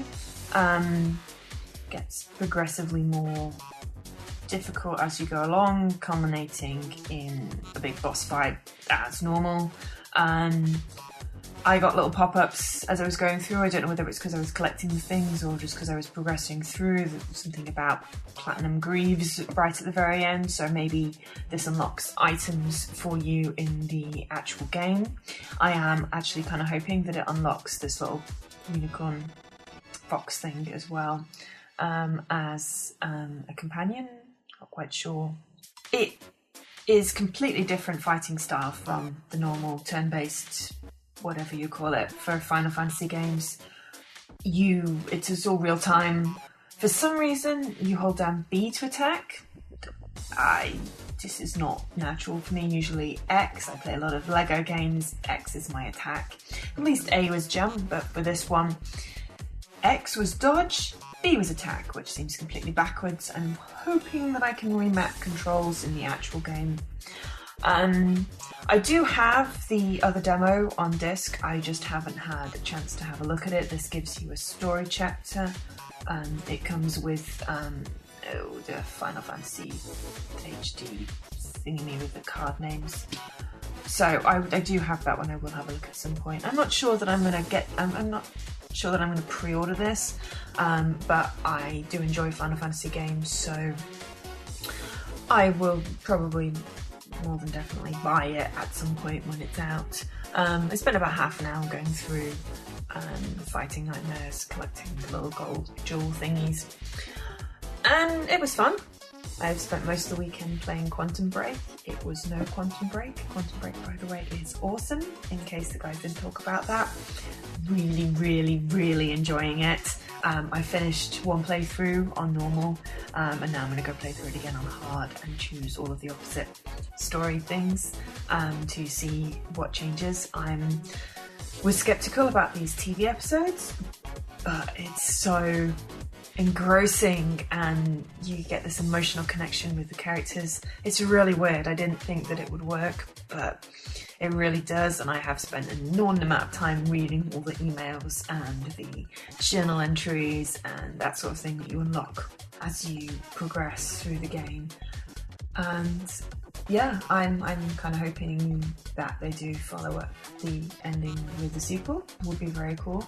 On the other hand, you know, I've had an enjoyable time. I'm going to, as I said, play through it again on hard, pick up the rest of the collectibles and 100% it. But if you haven't picked it up, I do recommend getting it. It is definitely worth it. It has, a slightly bizarre story because it's about time travel, so any story about time travel is going to be slightly weird. But it's really, really good. And I found myself in tears at one point, so, you get the emotional connection. That's something I always get with the Final Fantasy games. Final Fantasy 13-2 particularly, I was in tears at the end. I think that's a sign of a good game when you get that emotional connection with the characters. But mainly been playing Quantum Break. And that's it for me. This is Jo, signing off. Thank you for listening. Awesome. Thanks for that, Jo. We always appreciate it. And we'll get you on the show soon. Okay, well, we have a slew of Knobs and Discos, the unobtainables and discontinued. Lots of news here. So why don't we just dive right in? So we've got FIFA Street, and that got an achievement fixed. This is a game from 2012, an EA game. Yeah, and it fixed the friendly publicity achievement. And this is like the second time this month or something that's happened. Yeah, let me just check something. I just want to check. No, it's okay. Hell hasn't frozen over. It's all right. Oh, okay. It's ridiculous. Yeah. See, after seeing this, I actually tweeted them about the skate reel, because it seems like they're bringing back all these like community content servers. I'm thinking, hey, people still play skate. Maybe we can get the skate reel back. Interesting. I wonder if it's anything to do with the vault and the fact that they're putting sort of stuff into the vault. That's I'm kind of wondering, and like because there's their whole new thing where they're not closing servers. They haven't closed a server in forever. I think they got a new CEO that's like, hey, we should stop being the most hated company in America. I was actually almost considering starting a petition or something like that to try and get the servers for the Tiger Woods 2006 reopened so that those achievements could be obtainable again. At least just open them for a month. Like the amount of people would jump on it. Or like get people to like buy access to them or something. Yeah, I mean, some people would. Yeah, I'd certainly try and get that out of my $5 a month or something, or have like a server vault where like the older games you got to pay EA like $5 a month. Yeah, and you get people to just turn on. You get a group of people to community fund a server for a few months, and it might go away after that. But it'd be great to be able to just bring those things back online for temporary. See, that game actually has a leaderboard achievement, but it's unobtainable. Yep. So it's no achievements can be unlocked in that game now. They're all either discontinued or unobtainable. Yeah. So that one's kind of a funny one. Yeah. Anyway. Yeah, Project Spark. We got some weird stuff on Project Spark. So the level 10 and 20 achievements with Conquer and Ceph were broken in a really weird way that makes me think it's not the game or the server that broke them, but something in maybe the operating system, or like we kind of talked about before with 3/4 Home, maybe in the Unity plugin, if they're using Unity. Yeah, or some kind of thing like that. I don't think it is actually that, because in 3/4 Home, it's not actually triggering the achievement at all. In Project Spark, they were triggered, as in they were done unlocking. The achievement app had seen something there to say, I have received all the information about this achievement. I should be unlocking it now. I've sent it off to the server for confirmation. Nothing happens. And then it never popped. Yep. So they would get stuck in done unlocking limbo forever. Yep. They'd never pop. And I think the other issue there is that Project Spark have their own set of servers for a lot of their data. Like essentially when you sign on to Project Spark, you're logging into a server and all of your content is kept there. As opposed to most games, which, standalone games, which you will be playing solely on your Xbox One. It's responsible for authenticating the achievements and making sure that it all works. I think with Project Spark, it's actually got to go off and talk to the Project Spark servers to authenticate a bunch of that stuff as well. And something in that chain was getting lost. That's my feeling. In any case. So anyway, that's what happened. And they were kind enough. They had said before that this isn't going to happen. We don't have the resources to fix this. We're kind of winding down. But then they came back. They came through and they added an alternate unlock. So you can now get to level 10 or 20, which doesn't work. Or you can beat 10 or 20 crossroads with these characters, and then they pop. Yeah. And that does work. So we are seeing unlocks again, and it's very cool of Team Dakota to actually take the time to fix that. But that being said, now apparently I don't know this for sure. I haven't looked. I just briefly skimmed this the other day. Apparently the login streak achievements are permanently framed. Really? So they don't work. You can log in however many days and they'll never pop. Okay. So does it actually recognize that you've logged in that many days in a row and it's just not triggering the achievement? It's not the Doug unlocking thing. It's not counting. It's not counting up. So it's not, the percentage is not going up or it's getting stuck or something. Okay. And I think the people that are saying it got stuck probably just have leftover progress. And then it's just saying like 30% or whatever. That's interesting because I've actually only logged in. I've only started playing Project Spark the last 2 or 3 days, and I think within the game I was seeing it's like, oh, you've logged in 3 days, and I was like, so okay, so it's recognizing that I've done that, and that's only been like literally the last 3 days, and that would be since the patch for the Conquer and Ceph achievements. So maybe I'll keep an eye on that one.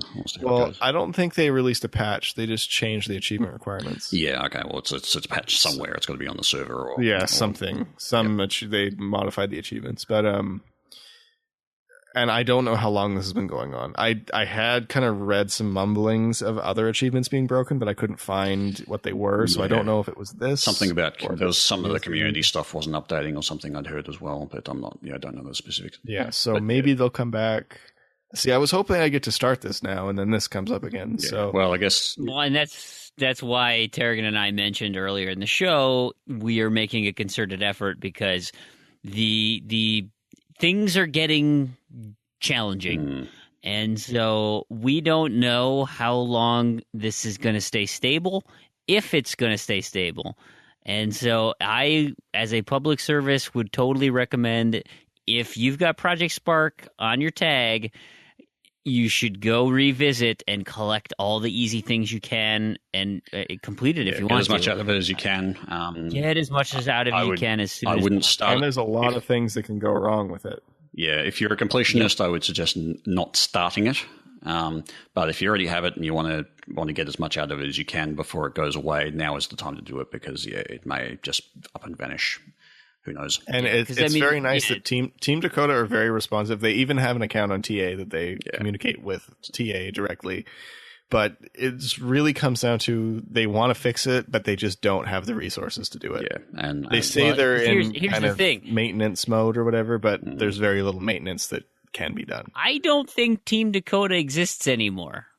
Yeah. I think there are ex-members of Team Dakota, and they've been disbanded internally. So that's why I'm just not confident in, that's great. Hey, you're going to tell us 6 months before these servers close? Sure. That's totally, I appreciate that. Officially closed, in reality, not right. break. In reality, I'm not entirely sure that, that's going to be the case.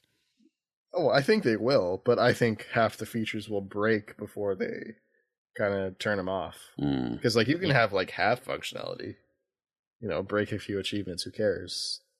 But the core function of the game still works. Yeah. Anyway, we'll keep an eye on it and see how it goes. But just be wary. All speculation. Yep. So next one, the Pure Pool Maximum Break achievement has been fixed. That was formerly unobtainable. It's for scoring a 147 in snooker in a single turn. Snooker. So we always say it's snooker. It's funny. It's an Americanism to say snooker. But anyway. Snooker. Yep. Whatever same you call it in your country. We have Rise of the Tomb Raider on Xbox 360. The Witch Trials achievement is unobtainable. I believe they are working on a patch for that one. Is that correct? Probably. I hope so with the game that big. You would think so. So, watch out for that one. Now, this one is fresh news. It hasn't been dealt with yet, so it could not be true. But apparently, and this makes sense, this reasoning makes sense, in the Total Conquest on Windows 8. So a lot of the achievements in that game are mixed up or mislabeled. So all of the level achievements are wrong. So the level 5 achievement pops at level 30. So it's supposed to be level 30, but they just put the wrong description on it. So it was thought that the level 30 and level 100 achievements are unobtainable. Well, it turns out somebody popped the level 30 achievement at level 100. And to put that into context of how long it takes to get to level 100, he posted it takes 14,257 wins. Oh my god. I think he was playing it for like 6 months daily or something. So that's a very long achievement. And now that this level 30 achievement has popped to level 100, there's another thought to be unobtainable achievement for level 100. So that's probably going to be, if it works out that, it's roughly 3 times the level, then, your level 30 is at 100. So therefore your level 100 is probably at level 350. Yeah, or whatever their next kind of benchmark is. So, or maybe level 1000. Who knows? I don't know how levels work. But yeah, if 100 isn't the max, maybe that one's obtainable too. So we'll see. And then the last one, the Panzer Geeks We Hear You achievement was patched. Yeah, so that wasn't strictly a knob or a disco, but it was a bit buggy. So apparently you can now log into that game. That's Windows mobile game, and put some feedback, and it will just pop the achievement really quickly. So great for the Bean Divers, which is actually where I heard it from. So shout out to the Bean Divers. Montana97 mentioned it, and the endless bean diving continues on. So that's it for Knobs and Discos this week. Awesome. Backwards compatibility and game roundup, game delay roundup. We got a slew of new backwards compatible titles. Garou, The Mark of the Wolves, Duke Nukem, Manhattan Project, Sonic the Fighters, Doom 3, and Monaco, What's Yours Is Mine. So those 5 games have been added to the backwards compatibility titles. And we've got... So... Cinecide, he says, hey, great show. Fantastic on answering my question. He appreciates that. And we were talking about Lego Batman Japanese version. He says, I wanted to say that I've tried out Lego Batman on my Japanese 360 and it does not work. He can confirm this, but his console is a slim matte. And he's wondering if you guys tried it on a slim glossy. He says he knows it works in those big, fat, white Xboxes. Opened up again now. And wonders if the version is model dependent. That's really weird. But this is so... I want this disc. I do. Can you pull the data off the disc and we can compare them? He says this disc works on the Xbox One. Which is another thing that Lego Batman Japan is now backwards compatible.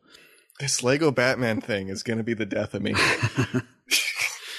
Well, I wonder if it's the disc or whether it's just something about the manufacturing process in that disc, and it just doesn't work with that particular one specific. But why? Can you install it? If you're listening to this, install it and try it. Yeah, well, that'd be the thing. Install it onto a USB stick on something else if you can, and then put it over onto the slim mat and see if it runs. Or even if you just install it on that, you should be able to install it on that console. Well, the thing is, you can't read it because he said no. The console still recognize the game. You just can't boot it. Ah, okay. I thought it was a non-recognition. I don't know. I haven't tried to. We should probably query him about that, because if he's got a absolute verified case of it not working, then we can try and dig in and get some more information.